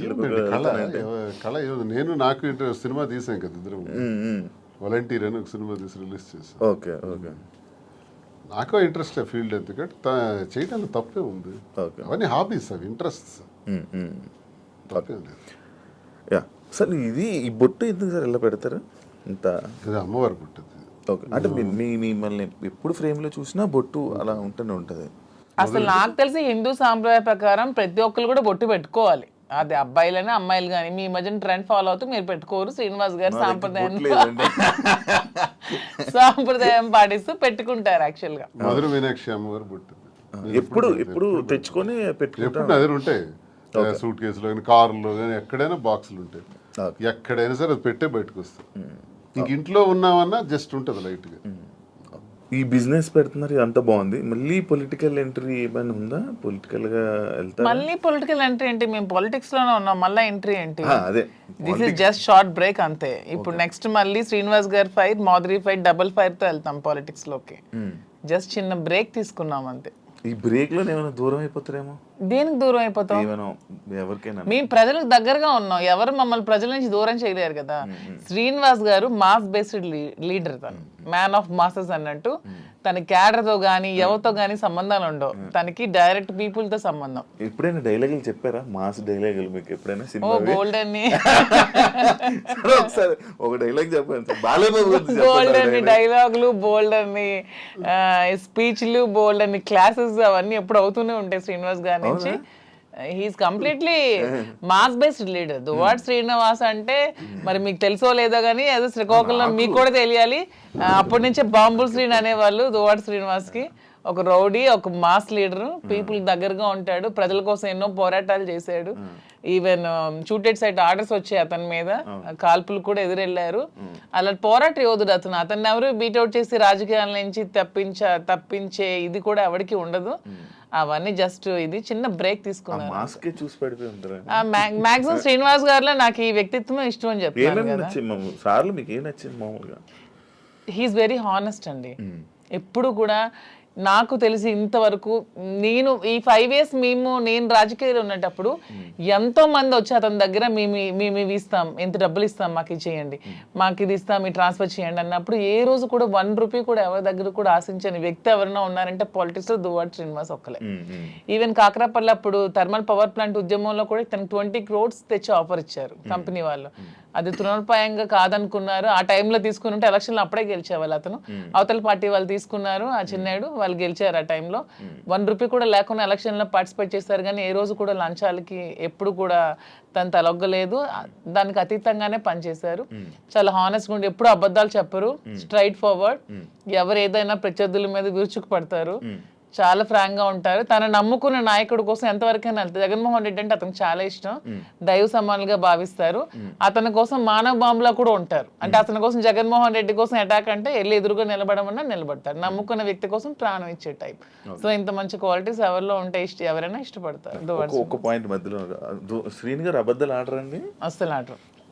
మీరు ఎప్పుడు అబద్ధం ఆడలేదు మీ వైఫ్ వాణి గారి దగ్గర? కానీ అక్కడ నేను అబద్ధం ఎప్పుడు దేనికి ఆడాలి? అన్ని ఫెయిర్ గానే ఉంటాను నేను. ఓకే. ఇప్పుడు ఈ విషయాన్ని ఫెయిర్ గా ఉండడం వల్లే ఎక్కువ గొడవలు అయ్యి అర్థం చేసుకోవాలి అతన్ని. ఓకే. సో అదే మా ధైర్యం. ఇప్పుడు అవినీతి అవినీతి అక్రమాలు, భూదందాలు, అధికార దుర్వినియోగం చేస్తే ఇప్పుడు కూటమి ప్రభుత్వంకి బెస్ట్ ఛాన్స్. నా మీద అవినీతి తీయొచ్చు, లోపల ఇయ్యొచ్చు. నేను ఇంత టార్గెట్ చేసి మాట్లాడదాను కదా. ఇంతమంది నాయకుల మీద ఎన్ని ఉంటాయి కానీ ఇతని మీద ఏం ఉండవు, క్లీన్ చిట్ తో ఉంటాయి. జరగడానికి వీళ్ళు నేను చేయను, అదే నా ధైర్యం. మీరు అదే ఇందాక మర్చిపోయాను, మీరు ఏం డైలాగ్ ఎప్పుడైనా చెప్పారా మాధురి గారికి? ఏమైనా ప్రపోజ్ చేసినప్పుడు కానీ లేకపోతే అప్పుడప్పుడు ఏమైనా చెప్తా ఉంటారు? న్యాచురల్ గా ఉంటుంది తప్ప డైలాగ్స్ ఇవన్నీ కావు. తనకి ఆ రకంగా నాలో ఉన్న క్వాలిటీస్ నచ్చుండొచ్చు. ఆమెలో ఉన్నటువంటి ప్రేమతత్వం నాకు నచ్చింది. అదే కదా నేను కోల్పోయాను. ఆమె దగ్గర అదే పొందాను. నా కోసం పాపం అన్యాయం అయిపోయింది, ఒంటరి అయిపోయింది, కన్నవారి అత్తవారి దగ్గర మాట పడింది. సమాజంలో చాలా మంది ఏకాకిం చేసేసినారు. ఈ పరిస్థితుల్లో ఏం చేయాలి? నా పిల్లలు బాగానే ఉన్నారు, భార్య అందరూ బాగానే ఉన్నారు, ఆస్తులు రాసేసాను. సో వదిలేద్దామా? మా కోసం త్యాగం చేసిన అమ్మాయికి మేమే రాజకీయాల్లో తీసుకొచ్చి విడిచిపెట్టేస్తే ఒకవేళ ఏదైనా జరిగితే మనసు చిన్నది చేసుకుంటే ఆ పాపం మాకు చుట్టదా? మరి అలా ఉండేటువంటి అమ్మాయికి భరోసాగా నేను నిలబడ్డాను. నిలబడి నేను త్యాగం నేను నిలబడటం గొప్పతనం కాదు, నాలాంటి వాడి కోసం ఆమె నిలబడటం గొప్పతనం. నా జీవితం అంతా కూడా కేసులు, గొడవలు, ఇబ్బందులు, శత్రువులు, శత్రువర్గాలు చాలా ఎక్కువ. పాలిటిక్స్లో సొంత పార్టీలో కూడా నాకు శత్రువులు ఉన్నారు, సొంత పార్టీలో నా తీరు నచ్చని వాళ్ళు ఉన్నారు. నేను ముక్కుసూటిగా ఉంటాను కాబట్టి ఎవరికి నచ్చదు, నేను ఎవరికి ఖాతరు చేయను. నా వ్యక్తిగత జీవితం నా మైండ్లో ఏదనుకుంటే అదే చేస్తాను. ఇలాంటి విభిన్నమైన కోణాలు కలిగిన వ్యక్తితో తానెందుకు ఈ టార్చర్ భరించాలా? తందు త్యాగమా నా త్యాగమా? ఇన్ని బాధల మధ్య నేను భరోసాగా ఉండి మేము కలవాల్సిన పరిస్థితి వచ్చిందే తప్ప మేమేదో సమాజానికి చేసింది ఏదో ఇలా ఉండొచ్చా, ఇలా చెయ్యొచ్చా, ఇలా మీకే ప్రశ్నించబడిన వాళ్ళు చాలామంది అనొచ్చు, ఏం సందేశం ఇస్తాడు ఇవన్నీ అంటే ఇది మా పరిస్థితి. అన్నీ ఎక్స్ప్లెయిన్ చేసాం. బాగుంది, దయచేసి విమర్శించేవాడు కూడా మీరు చాలా సందేశాలు మీవి తీస్తే బోల్డ్ ఉంటాయి. ఓకే, ఇప్పుడు మీ ఇద్దరు పిల్లల్ని మీ ముగ్గురు పిల్లల్ని మేమే చూసుకుంటాం అది అన్నారు, కానీ వాళ్ళు యాక్సెప్ట్ చేస్తారా? మీ దగ్గర మా ధర్మం చేస్తున్నారా? మా ధర్మం మాది. ఇప్పుడు చేసినా చేయకపోయినా వాళ్ళ పిల్లలు ఆల్రెడీ సెటిల్డ్ అండి. ఒక అమ్మాయి, ఇద్దరు అమ్మాయిలు డాక్టర్లు అయిపోయారు. ఒక అమ్మాయికి ఆల్రెడీ మ్యారేజ్ చేస్తారు, ఇంకో అమ్మాయికి మ్యారేజ్ ఉంది. అది కూడా వాణి గారు డబ్బులు అడిగారు, అది కూడా తను ఒప్పుకున్నారు. మ్యారేజ్ చేయడానికి మేము ఫైనాన్షియల్ గా ఇస్తామని చెప్పి అది కూడా ఒప్పుకున్నారు. దాని కూడా నాకు ఏ విధమైన ప్రాబ్లం కూడా లేదు. ఇప్పుడు అందరూ అనుకుంటూ ఉంటారు మాధురి నాశనం చేసింది, మాధురి ఇచ్చేసింది, వచ్చేసింది అని. ఇక్కడ నాశనం అయిపోయింది, కోల్పోయింది ఎవరు? నేను, నా పిల్లలు. ఈ హోల్ చాప్టర్ లో నేను ఇంతవరకు ఎప్పుడు ఎవరి దగ్గర అనలేదు, కానీ మీ ఐ డ్రీమ్, నా పిల్లలు కోల్పోయారు కదా లైఫ్ ని. నా పిల్లలు అనాథలు అయిపోలేదా? నా పిల్లలు సమాజంలో ప్రాబ్లమ్స్ ఎదుర్కోరా? Vani already 58 years old, 60 years women. తనకి అన్ని సెటిల్ అయిపోయింది, ఫైనాన్షియల్ గా వెల్ సెటిల్డ్ అయిపోయింది. పిల్లలిద్దరిని పెళ్లిళ్ళు చేసుకుంది, పిల్లలిద్దరు డాక్టర్లు అయిపోయారు. నా పిల్లలు ఇంకా చిన్న 5 years 7 years పిల్లలే. సో ఇందులో కోల్పోయింది ఎవరు? నేను, నా పిల్లలు. అందరూ ఈజీగా అనేవచ్చు ఆస్తులు తీసుకుంది, అవి చేసుకుంది, ఇవి చేసుకుందని. కానీ హోల్ చాప్టర్లో నేను, నా పిల్లలు లాస్ అయ్యాం. ఇందులో లాస్ అయింది శ్రీనివాస్ గారు లాస్ అవ్వలేదు, వాళ్ళ వైఫ్ లాస్ అవ్వలేదు, వాళ్ళ పిల్లలు లాస్ అవ్వలేదు, నా ఫ్యామిలీ, మా హస్బెండ్ వాళ్ళు లాస్ అవ్వలేదు. దీంట్లో నేను, నా పిల్లలు కోల్పోయాం మా జీవితాన్ని. సో ఇది ఎవరు ఏ విధంగా కామెంట్స్ చేసుకోవచ్చు, కానీ నేను ఓపెన్గా చెప్పాలంటే నా పిల్లలు లాస్ అయ్యారు. సో ఆ పిల్లలు నేను చాలా జాగ్రత్తగా తీసుకుంటూ, వాళ్ళు ఉన్నతంగా చదివించుకుంటూ, వాళ్ళు ఉన్నతమైన స్థానంలో పెట్టాలన్న ఆలోచనతోనే నేను ఇవన్నీ కష్టపడుతూ చేస్తున్నాను. దీన్ని ఎవరు ఏ విధంగా తీసుకున్నా ఐ డోంట్ కేర్. ఆయన పరువు లాస్ అయ్యారు అని అంటే ఎవరు? శ్రీనివాస్ గారు పరువు ఎక్కడ లాస్ అయింది? శ్రీనివాస్ గారిని ఎవరు అనట్లేదు. ఇప్పుడు మీరే అన్నారు మాధురియే లాక్కుంది, మాధురియే వశీకరణం చేసింది, మాధురియే మందు పట్టింది అంటున్నారు. కానీ శ్రీనివాస్ గారు మాధురిని వశీకరణం చేశాడు, శ్రీనివాస్ మాధురిని మోసం చేశాడు, శ్రీనివాస్ మాధురిని నమ్మబలికాడని ఎవరు అనట్లేదు కదా. పోతుందంటే దేశద్రోహం చేసిన, అవినీతి చేసిన, ఇంకోటికి తాలూకు ఆస్తులు దోచేసిన, ఇలాంటివి పరుగుపోయాం. అసలు ఇది మా పర్సనల్ ఇష్యూ అండి. పర్సనల్ ఇష్యూకి దీనికి సంబంధం ఏంటి? పర్సనల్ ఇష్యూ మా మానసిక సంఘర్షణ వల్ల మేము తీసుకున్న నిర్ణయాలు. నన్ను క్యారెక్టర్ అసాసినేషన్ చేశారు, నన్ను పొలిటికల్ గా నన్ను ట్రోల్స్ చేస్తున్నారు, నన్ను కామెంట్స్ చేస్తున్నారు, నన్ను కాంట్రవర్సీలో పెడుతున్నారు, ఎన్ని నెగిటివ్ కామెంట్స్ చేస్తున్నారు, నాది కాని వీడియోస్ నేనని పెడుతున్నారు, నాది కాని వాయిస్లు నావని పెడుతున్నారు. ఏ యాక్సిడెంట్ లో ఎన్ని ఒకటా రెండా? ఈ 6-7 నెలలుగా నా మీద ఎన్ని చేయాలన్నది ఎవ్వరికి ప్రపంచంలో ఏ పని లేదన్నట్టు, ఒక్క మాధురియే ఉందన్నట్టు నన్నే అటాక్ చేస్తూ, నన్నే ట్రోల్ చేస్తూ, నన్నే సెంటర్ చేస్తూ, నన్నే టార్గెట్ చేస్తూ ఎంత చేయాలో అంత చేస్తున్నారు. నేను ఏ రోజు పోలీస్ స్టేషన్ మెట్లు ఎక్కానని నాకు తెలియదు, పోలీస్ స్టేషన్ చూసానని తెలియదు. ఈ పొలిటికల్ లైఫ్లోకి వచ్చాక, శ్రీనివాస్ గారి లైఫ్లోకి వచ్చాక స్టేషన్లకు తీసుకెళ్ళి కూర్చోబెట్టారు, ఎన్ని పెట్టారు. సో అన్ని కోల్పోయింది నేను, నా పిల్లలు లాస్ అయ్యాం దీంట్లో. వాణి అని చెప్పొచ్చు ఇంటర్వ్యూల ముందుకు వచ్చి, ఏం కోల్పోయిందో చెప్పమానండి. She's well settled, 58 years 60 years ఆమెకి ఆల్రెడీ తన జీవితం చూసేసింది, లైఫ్ అయిపోయింది, పిల్లలు సెటిల్ అయిపోయారు, హ్యాపీగా ఉంది. తను అదే కోరుకుంది, శ్రీనివాస్ గారి నుంచి దూరంగా వెళ్ళిపోవాలి, నాకు ఇండిపెండెంట్ కావాలని కోరుకుంది. తనకి ఎప్పుడు ఒంటరిగా ఉండటం ఇష్టం, శ్రీనివాస్ గారి దగ్గర బతకడం ఇష్టం. ఎందుకంటే ఆమె ఎప్పుడు కరప్టెడ్. శ్రీనివాస్ గారిని ఎప్పుడు కూడా లంచాలు తీసుకోమని ఫోర్స్ చేస్తుంది, డబ్బు పిచ్చి. ఇతనికి నచ్చదు, అక్కడే మొదలయ్యేది వీళ్ళిద్దరికి గొడవ. ఇతను ఎప్పుడు ఫోర్స్ చేసేది, డబ్బులు తీసుకోండి. శ్రీనివాస్ గారు ఎప్పుడు అలాంటివి చేయరు. ఆమె ఎప్పుడు కరప్టెడ్, ఆమె ఎప్పుడు అది చేస్తుంది. శ్రీనివాస్ గారికి ప్రజా జీవితంలో ఉండడం ఇష్టం, ఆమెకి శ్రీనివాస్ గారిని ప్రజలను దూరం చేసి ఆ పదవుల్ని వాణి పొందడం ఇష్టం. ఇవన్నీ కుదరక వాళ్ళు విడిపోయి ఆమె సెటిల్ అయింది, హ్యాపీగా డైవోర్స్ కావాలని. సో ఇక్కడ కోల్పోయింది నేను, నా పిల్లలు మాత్రమే. ఇప్పుడు మీ పిల్లలు మీ దగ్గర ఉన్నారా? నా దగ్గర ఉన్నారు, మీతోనే ఉంటున్నారు. శ్రీనివాస్ గారు ఒక్కొక్కటి ఉంది, మీ గుండెల మీద చేసుకొని చెప్పండి. ఇంటి నుండి బయటకు వచ్చారు కదా, భార్య బిడ్డల్ని మిస్ అవుతున్నాను, లేకపోతే నేను చేస్తుందంతా తప్పు అని ఎప్పుడూ మీకు అనిపించలేదా? భార్య అనే వ్యక్తి దగ్గర ఎప్పుడూ నిత్యన పోరాటమే. మాకు ఎప్పుడు సుఖం లేదు. నాతో ఉండాలని తను అనుకోవట్లేదు కాబట్టి నేను తనతో ఉండాలని అనుకోవాల్సిన దానిలో అర్థం లేదు.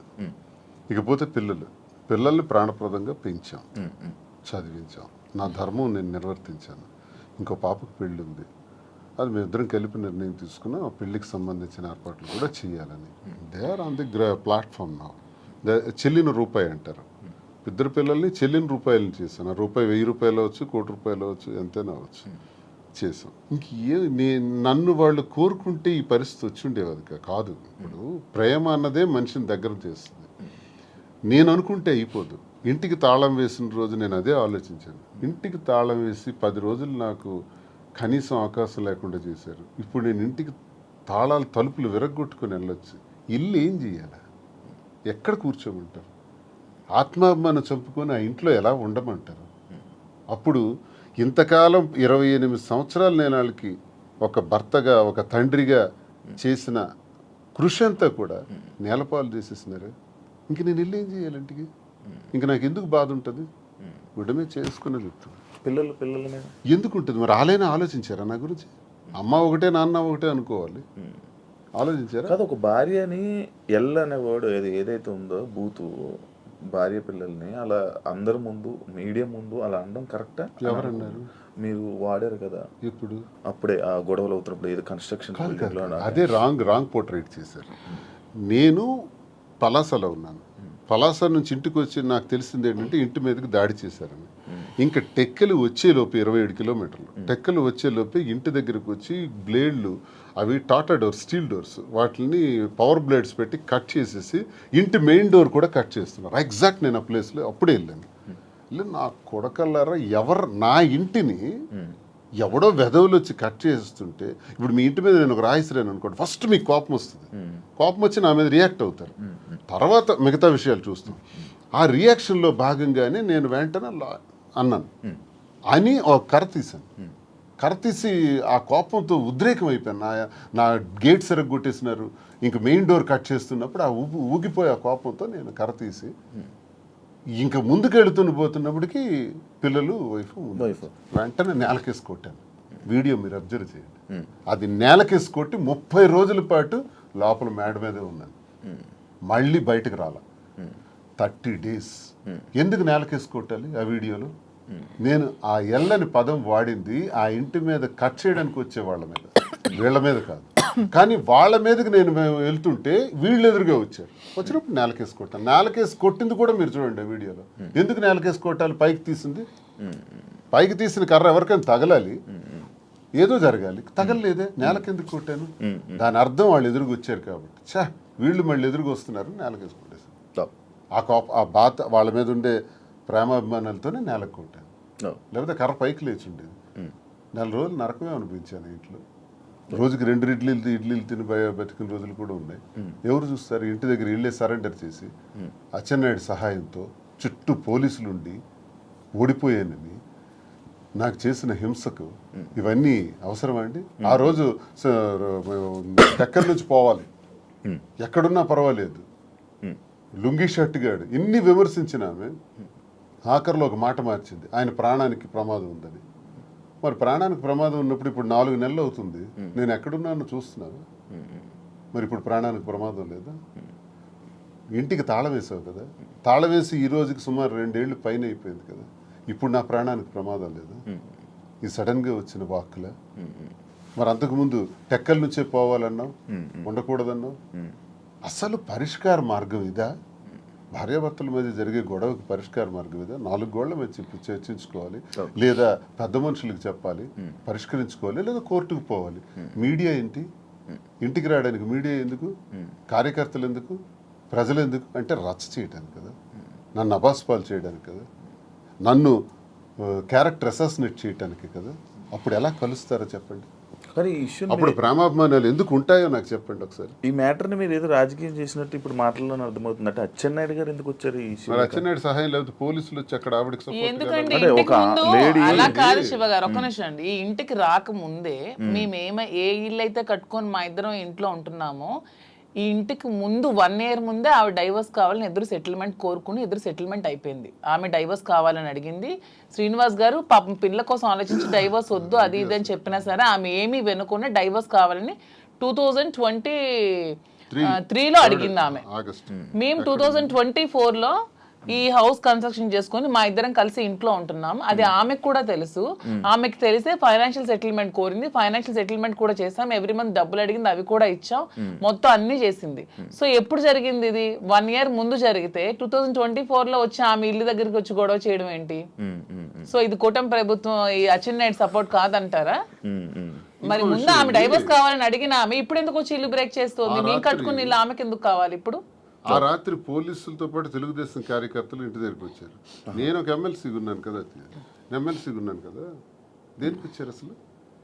ఇంకో విషయం నాకు హయ్యర్ అఫీషియల్ నాకు చెప్పాడు పోలీసులు, సార్ మీరు మొన్న కర్ర తీశారు, మీకు ఆ కర్ర తీసినందుకు 307 పెట్టమన్నారు సార్. 307 పెట్టి చేయమన్నారు. మేము ఎలా చేస్తాం? 307 పెట్టలేము. 307 పెట్టాలంటే వూండ్ ఉండాలి, గాయం లేదు. గాయం లేకుండా మేము 307 పెట్టలేమని చెప్పేసినాం. కానీ మీ మీద మళ్ళీ 307 పెట్టమని ప్రెజర్ ఇచ్చారు. మళ్ళీ same situation second time repeat అయితే 307 మీ మీద పెట్టక తప్పదు, మీరు జైలుకి వెళ్ళక తప్పదు. ఎందుకు ఈ మాట అన్నారో తెలుసా? నాకు 307 పెట్టి లోపలికి పంపిస్తే ఎంటర్ అయిపోతారు ఇంట్లో. మరి ఆ పెద్ద అఫీషియల్ నాకు చెప్పాడు, నేను ఒక ఎమ్మెల్సీగా ఉన్నది, పేరు చెప్పకూడదు, గవర్నమెంట్ అఫీషియల్. అంటే ఏ ధైర్యంతో చెప్పాడు? 307 పెట్టే ధైర్యం చెప్పమంది ఎవరు? ఆ పేరు కూడా చెప్పాడు, అచ్చెన్నాయుడు పెట్టమన్నాడు అని, చెప్పమన్నాడు అని. మరి అచ్చెన్నాయుడు ఇన్వాల్వ్మెంట్ నా మీద, భార్య టెక్కల నుంచి పంపిస్తుంది కాబట్టి సపోర్ట్ చేశాడు అచ్చెన్నాయుడు. 2023లో ఆమె డైవర్స్ అడిగింది. 24లో ఇంటికి వచ్చి గొడవ చేసింది. ఓకే, అదంతా ప్లాన్ గా చేసిన డ్రామా. 29th August 23 29th. మీరు ఇప్పుడు 24th గురించి మాట్లాడుతున్నారు. 24 ఆగస్ట్ గురించి మీరు మాట్లాడుతున్నారు. ఇదే ఆగస్ట్ 29th నాకు ఇంటి నుంచి వచ్చినటువంటి message, never and ever dare to speak with, never and ever dare to mention me as your wife in any interview, because we both don't want to have relation anymore. You only mention my name and I am also not to mentioning you as my husband. I want divorce. అని first తానే. అది 2023. Okay. ఈ గొడవ 2024. 2022లోనే గొడవలు జరిగాయి. 2022 నుంచి మా ఇద్దరం కలిసే ఉన్నాం. She know everything. తను మీరు ఇద్దరు కలిసి ఉండండి, నాకు అనవసరం, నాకు టికెటే కావాలని చెప్పి కోరుకుందామె. అలాగని టికెట్ కూడా ఇచ్చేసారు శ్రీనివాస్ గారు. అయినా సరే ఆమె నిలబెట్టుకోలేకపోతే పార్టీ మళ్ళీ శ్రీనివాస్ గారు టికెట్ ఇచ్చింది. సో మా రాష్ట్ర ప్రజల దౌర్భాగ్యం, వాళ్ళ కర్మ చేసుకొని జగన్ చెప్పండి అని అంటే అనుకుంది కాబట్టి ఇవన్నీ జరిగాయి అంటున్నాను. లేకపోతే మా మధ్య ఇవన్నీ ఉండేవి కావు. చెప్తున్నా, ఆమె చేసిన దానికి ఇవన్నీ జరిగాయి. ఆమె ఏదో ఏడుస్తూ ఉంటే నమ్మేస్తున్నారు జనాలు. వాణి ఏదో నష్టపోయింది అనుకుంటే, వాణి షీఈస్ వెరీ వెరీ హ్యాపీ. నన్ను బయటకు పుష్ చేయడం వల్ల షీఈస్ ఫీలింగ్ వెరీ హ్యాపీ. అది చాలా మందికి తెలియదు. ఇప్పుడు మీకు ఇప్పుడు వెళ్తారు కదా మీ ఊరు, మీ ఇల్లు కట్టుకున్న ఇంటిదే ఉంటాం. మేము కట్టుకున్న ఇంట్లో ఉంటాం. మీరు కట్టుకున్న ఇంట్లోనే ఉంటున్నాము.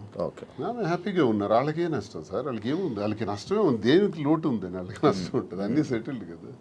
నాకు ప్రాబ్లం ఉంది. ఇప్పుడు నా బండి ఎలా నడపాలి, ఇప్పుడు ఆ పాపకని రెండో పాపకని పెళ్లికి సంబంధించి, ఇప్పుడు నా నష్టపోయిన ఈ 3 పిల్లలకు సంబంధించి ఈ వ్యాపారాలు, ఈ ఒత్తిళ్ళు ఇప్పుడు నాకున్నాయి తప్ప వాళ్ళకే ఉంది. తనకేముంది చెప్పండి?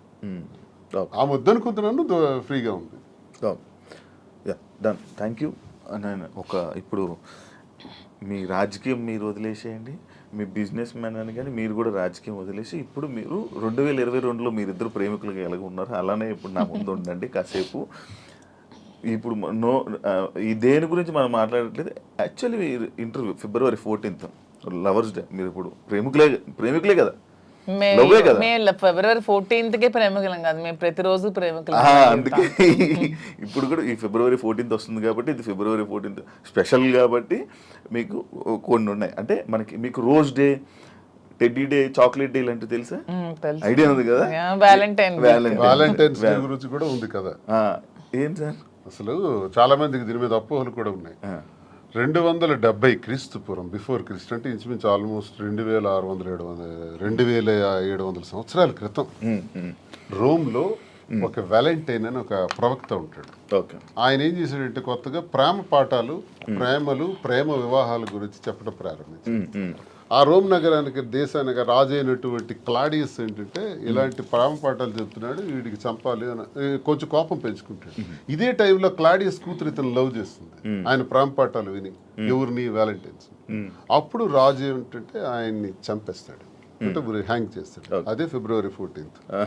అక్కడికి 20 సంవత్సరాల తర్వాత గెలాషియస్ అనే మరో ప్రవక్త ఇది చాలా గొప్ప రోజు, ఇది మనకి ప్రేమతత్వాన్ని నేర్పించారు వ్యాలంటైన్. ప్రేమ అంటే తల్లి తండ్రులు పిల్లలకి మధ్యన ఉండేది, అక్క చెల్లెల మధ్యన ఉండేది, అన్నదమ్ముల మధ్యన ఉండేది ప్రేమ. ఆ ప్రేమకు అర్థం ఉంది, ఆ ప్రేమకి రిలేషన్ ఉంది. కానీ స్నేహితుల మధ్య ఉండే ప్రేమ, ఒక ఆడామగ మధ్య ఉండే ప్రేమ, దానికే రిలేషన్ ఉంది. ఆ తత్వం గురించి తెలియజేశాడు ఆ ప్రవక్త వ్యాలంటైన్. కానీ ఆయనకు గురేశారు. అలాంటి వ్యాలంటైన్కి ఉరేయటం వల్ల అతను గొప్పవాడు, గొప్ప ప్రవక్త, ప్రేమతత్వం నేర్పిన ప్రవక్త. కాబట్టి ఆయన రోజుని నేను ప్రేమికుల రోజుగా నిర్ణయిస్తానని గెలాషియస్ అనేటటువంటి మరో కింగ్ దాన్ని డిసైడ్ చేస్తాడు. సో ఇప్పుడు వరకు కొన్ని దేశాలు దీన్ని అంగీకరిస్తారు, కొన్ని ప్రాంతాలు వ్యతిరేకిస్తారు, అపోహలు పెట్టుకుంటారు. జరిగిన కథ ఇది. సో దీనివల్ల మనం నేర్చుకోవాల్సింది ఏంటంటే ఈ ప్రేమతత్వాన్ని ప్రతి వ్యక్తిలో కూడా ఉండాలి. స్నేహితుల మధ్య ఉండాలి, కుటుంబాల మధ్య ఉండాలి, భార్యాభర్తల మధ్య ఉండాలి. ఆ ప్రేమతత్వం ద్వారా మేము ఈరోజు ప్రేమతోనే ఇంతవరకు వచ్చాం కాబట్టి, ప్రేమతోనే ఉంటున్నాం కాబట్టి వాస్తవమైన మాటలు నా మనసులో ఉన్నది నేను ఆమెకు చెప్పాలి, ఆమె నాకు చెప్పాలి. చెబుతూ అందరూ ఇలాగే ఉండాలి, ప్రేమతో ఉండాలి. ప్రేమతో ఉంటే దేశాలే గెలవచ్చు, ఏ జయాలను పొందొచ్చు. రాజ్యాలే ప్రేమ లేకపోతే రాజ్యాలు కోల్పోతాం, ప్రేమ ఉంటే రాజ్యాలే గెలవచ్చు. ఒక్క మాటతో, ప్రేమపూరితమైన మాటతో అన్నీ గెలవచ్చు. కాబట్టి ప్రేమతత్వాన్ని పెంచుకోవాలని వ్యాలంటైన్స్ డే చెప్పిన ఈ రోజుని ఒక 10 రోజుల పండగగా, 5 రోజుల పండగగా, 3 రోజుల పండగగా చేసుకుంటారు. అదే మీరు ఇప్పుడు చెప్పిన టెడ్డీ అని. ఈ ప్రేమ గురించి ఎప్పుడు తెలుసుకున్నారు? అంటే ఉన్నప్పుడు చదువుకున్నారా? లిటరేచర్ కదా బేసికల్ గా. నేను MA English literature and law student. ఇవన్నీ చదువుకోవాలి. మహాభారతం చదివాను, రామాయణం చదివాను, భాగవతం చదివాను. అవన్నీ నేను చదువుకున్నాను. అంటే అచ్చ తెలుగులో, నేనేం పండితులు కాదు, సాంస్క్రిట్ అవన్నీ నాకు రాగా అచ్చ తెలుగులో నేర్చుకున్నాను, అర్థం తెలుసు. ఓకే. ఈ ప్రేమ గురించి కూడా అలాగే తెలిసింది. కానీ మాధురి గారి గురించి స్పెషల్ గా ఏంటి మా ప్రేమ అని చెప్పి ఏమైనా చదవడం? అంటే దీని గురించి నేను చెప్పేది వ్యాలంటైన్స్ డే సందర్భంగా ప్రేమతత్వం గురించి అర్థం ఏంటో నేను చదివింది, నేను అర్థం చేసుకుంది, నా చిన్న బ్రెయిన్ కి అర్థమయ్యేది మీకు తెలియజేశాను. మీరే మీ ప్రేమ గురించి మీరు ఎలా వర్ణించాలనుకుంటున్నారు? అంటే శ్రీనివాస్ గారి మీద నాకున్న ప్రేమ గురించి, మా ప్రేమ వర్ణించడానికి మాటలు సరే.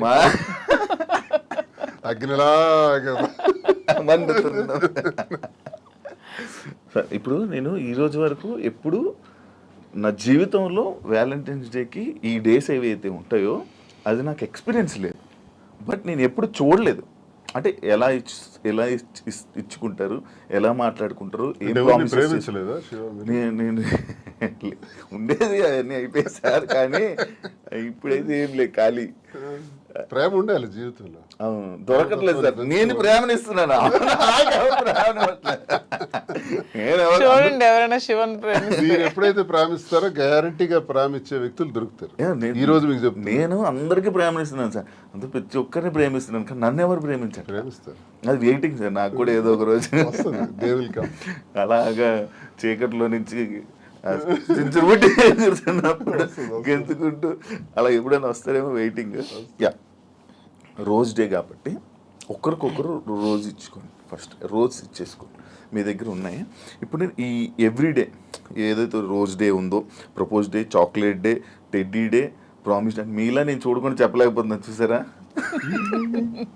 అంటే అంత ఎక్స్పీరియన్స్ లేదు నాకు. ఇవన్నీ మీరు ఇవన్నీ మీరు చేసుకుంటే నేను చూసి ఆడియన్స్ కూడా చూస్తారు. అండ్ మీ ప్రేమని మీరు ఇప్పుడు ఈ ఇంటర్వ్యూ ద్వారా తెలియజేసుకోండి ఒక్కొక్కరు. ఓకేనా? ఫస్ట్ రోజ్ డే మీ స్టైల్లో మీరు ఇవ్వాలి. మీ స్టైల్ సింపుల్గా ఇచ్చేసుకోవడం కాదు, ఒక ప్రపోజల్. ఓకే, మాకు ఎవరికి సంబంధం లేదు. క్యారెక్టర్లోకి వెళ్ళిపో. Raju, I love you. Thank you. I love you too. Thank you Raju. Rose day బా ఎంత చక్కగా రోజ్ ఎక్స్చేంజ్ చేసుకున్నారో.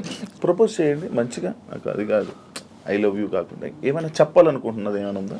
ప్రపోజ్ డే రాజా, ప్రేమ అంటే ఒకరికొకరు సుఖంలో సంతోషంలో ఉండడం కాదు, కష్టంలో ఉండడమే అసలైన ప్రేమ అని మా ఇద్దరం చాలామందికి నిరూపించుకున్నాం. సో ఈ ప్రేమ ఇలాగే లైఫ్ లాంగ్ కొనసాగాలని. కష్టాలు అనేవి టెంపరీ, లైఫ్లో అన్నీ వస్తూ ఉంటాయి. సో మన లైఫ్లో కూడా మంచి రోజులు వస్తాయని నమ్ముతున్నాను. సో ఇలాగే మన లైఫ్ లాంగ్ ఇద్దరు ప్రేమిస్తూ ఇలాగే హ్యాపీగా ఉండాలని కోరుకుంటూ ఈ ప్రపోజ్ డే రోజు నీకు ఐ లవ్ యూ చెప్తున్నాను. ఐ లవ్ యూ రాజా. చాలామంది జీవితంలో ఆశయాలు, కోరికలు ఉంటాయి. అవి సాధించాలనుకునేటప్పుడు వచ్చే అవాంతరాల వల్ల అరే నాకు ఇది కాలేదే, నేను అనుకున్నది జరగలేదని వెంటనే ఒక రకమైన డిప్రెషన్లోకి పోయి ఆత్మహత్యలకి, జీవితాలు త్యజించడానికి రెడీ అవుతున్న వాళ్ళ గురించి నేనేం చెప్తున్నానంటే, ఈరోజు ప్రేమతో ఏదైనా సాధించవచ్చు, ఎటువంటి విజయాలైనా సాధించవచ్చు. మేమిద్దరం ఇన్ని కష్టాల మధ్య, మాది ఆత్మహత్య సదృశ్యమే, సామాన్యమైన విషయం కాదు. కానీ ఎన్ని కష్టాల మధ్య, ఎన్ని హడిల్స్ మధ్య, ఇన్ని ఇష్యూస్ మధ్య ఎదుర్కొంటూ సమాజంలో మళ్ళీ నిలదొక్కుంటూ నిలబడగలుగుతున్నామంటే ప్రేమే కారణం. మన ఇద్దరి తాలూకా ఈ స్నేహం, ఈ ప్రేమ శాశ్వతం. సూపర్. చాక్లెట్ డే అన్ని డేస్ మీతో ఇప్పుడే ఇప్పుడు ఎక్స్పీరియన్స్ అవ్వలేదు కదా మీరు కూడా ఎప్పుడు? యా, చాక్లెట్ డే నాకు హార్ట్. ఇప్పుడు మీ ఇద్దరు ఆ చాక్లెట్ని ఓపెన్ చేసుకొని ఆ హార్ట్ అందులో ఒక చాక్లెట్ ఇద్దరు పంచుకొని షేర్ చేసుకొని ఒకరి నోరు ఒకరు తీప్ చేసుకోండి. వ్యాలంటైన్స్ డే సందర్భంగా ఈరోజు chocolate day. Very good. Hot.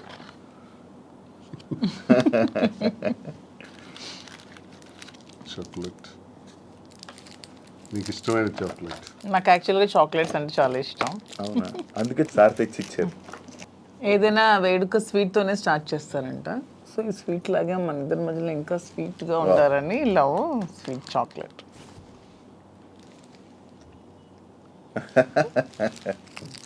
మన ఇంటర్వ్యూ ద్వారా మీకు అన్ని డేస్ అయిపోతున్నాయి. వ్యాలంటైన్ వీక్ అయిపోయింది. ఇప్పుడు టెడ్డీ డే. రాజు, వ్యాలంటైన్స్ డే సందర్భంగా ఈ టెడ్డీ బేర్ ఇది నీలాగే ఉంది, నీ మైండ్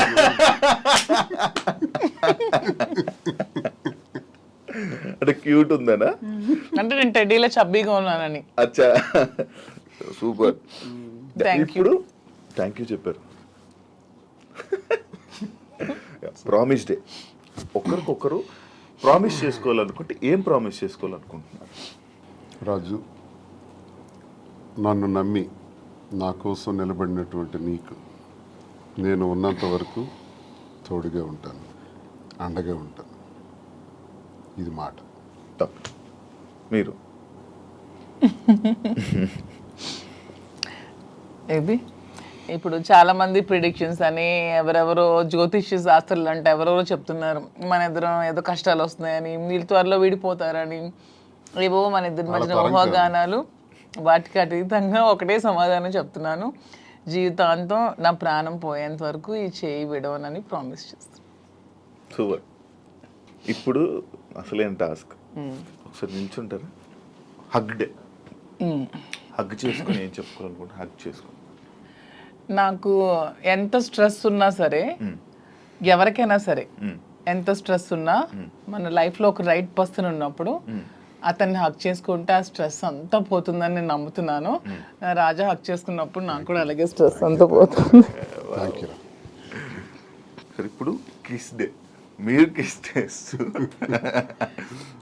చెప్పండి మీ స్ట్రెస్.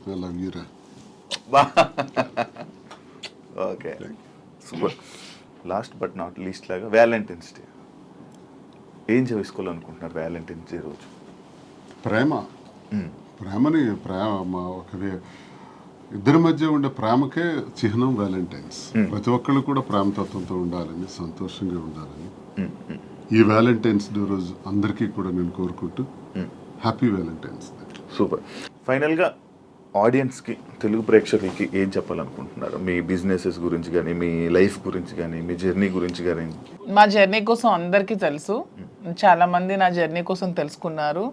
నన్ను కూడా ట్రస్ట్ చేశారు కాబట్టి నన్ను కలవాలని చాలా మంది తహతాలు ఆడుతున్నారు. చాలా మంది కూడా అక్క మీ ధైర్యం ఉండుంటే మీ లైఫ్లో చాలా బాగుండేవాళ్ళని, చాలా కోల్పోయామని నాకు చాలా మంది డైరెక్ట్ మెసేజెస్ కూడా పెడుతున్నారు. చాలా మంది నన్ను కలవాలని, వాళ్ళ ప్రాబ్లమ్ షేర్ చేసుకోవాలని చెప్తున్నారు. నేను ఒకటే చెప్దాం అనుకుంటున్నాను, నిజంగా మనకు నమ్మి వచ్చిన వాళ్ళకి, ఇప్పుడు శ్రీనివాస్ గారు నన్ను నమ్మారు, నేను శ్రీనివాస్ గారిని నమ్మాను. సో ఎటువంటి కష్టాలు వచ్చినా, ఎటువంటి హడ్డల్స్ వచ్చినా ఇవన్నీ ఫేస్ చేస్తూ లైఫ్ లాంగ్ అలాగే కలిసి ప్రేమతో ఉండాలని నేనైతే అనుకుంటున్నాను. సో అలాగే మేము కూడా అలాగే ఉన్నాం. వ్యాలంటైన్స్ డే సందర్భంగా మాధురి కోరిక మేరకు ఈ ఫ్యాషన్ ఫీల్డ్లోకి ఎంటర్ అవుతున్నటువంటి సందర్భంగా ఆమె ప్రారంభిస్తున్నటువంటి కాంచీపురం ఒకుళ సిల్క్స్ ఈ వ్యాపారంలో అందరూ ఆశీర్వదించాలని, ప్రేమతో ఆమెను కోరినటువంటి కోరికకు నేను కూడా ప్రేమతో పూర్తిగా ఆమెకు సహకరిస్తున్నటువంటి ఈ వ్యాపారం ఉంది. ప్రతి ఒక్కరి ఆశీస్సులు సహకారం ఉండాలని, అందరూ ఆమెకు ఆశీర్వదించాలని, ఈ వ్యాపారం అందరు మనసులకు నచ్చే విధంగా, అందరు మన్ననలు పొందే విధంగా, కస్టమర్ తాలూకా సంతోషం ఒక బాధ్యతగా తీసుకొని తను చేస్తున్నటువంటి వ్యాపారానికి సహకరించాలని ప్రతి ఒక్కరికి మీ ద్వారా అండ్ మెయిన్లీ కాంచీపురం వక్లా సిల్క్స్ మా కోసమే కాదు, మీకోసం కూడా. మీరే మా బ్రాండ్ అంబాసిడర్స్. మీకోసమే నేను పెడుతున్నాను, మీకు దగ్గర అవ్వాలని. మీరందరూ నా షాప్ విజిట్ చేయండి, అప్పుడు మీరే అనుకుంటారు ఎస్ మాధురి మా కోసమే పెట్టిందని. ఆ నమ్మకంతోనే మీరు వెళ్తారని గ్యారంటీ అయితే నేను ఇస్తున్నాను. మార్చి 3వ తారీఖున ప్రారంభం అవుతున్నటువంటి శుభారంభానికి అందరూ రావాలని ప్రతి ఒక్కరిని పేరు పేరున మీ ఐ డ్రీమ్ ఛానల్ ద్వారా అందరికీ కోరుకుంటున్నాను. Thank you so much Srini గారు అండ్ మాధురి గారు ఇంటర్వ్యూ ఇచ్చినందుకు, మీ ప్రేమను మాతో షేర్ చేసుకున్నందుకు, అండ్ మీ విషయాల్ని, మీ పర్సనల్ విషయాలను కూడా మాతో షేర్ చేసుకున్నందుకు thank you so much. And మీరు ఇంకా ఇలానే హ్యాపీగా ఉండాలని, మీరు పెట్టబోతున్న ఈ ఏదైతే బిజినెస్ ఉందో అది కూడా మంచి సక్సెస్ అవ్వాలని మనస్ఫూర్తిగా కోరుకుంటూ, అందరూ ప్రేక్షకులు, అందరూ ఆడియన్స్ మొత్తం ఎవరైతే ఉన్నారో జనాలందరూ వెళ్ళి మీ శారీస్ ఒకసారి చూసి నచ్చితే తీసుకోవాలని మనస్ఫూర్తిగా కోరుకుంటూ thank you so much. Interview చూసారు కదా ఇంటర్వ్యూ. ఇంకొక గెస్ట్తో మళ్ళీ మేము ముందుకు వస్తా. అంతవరకు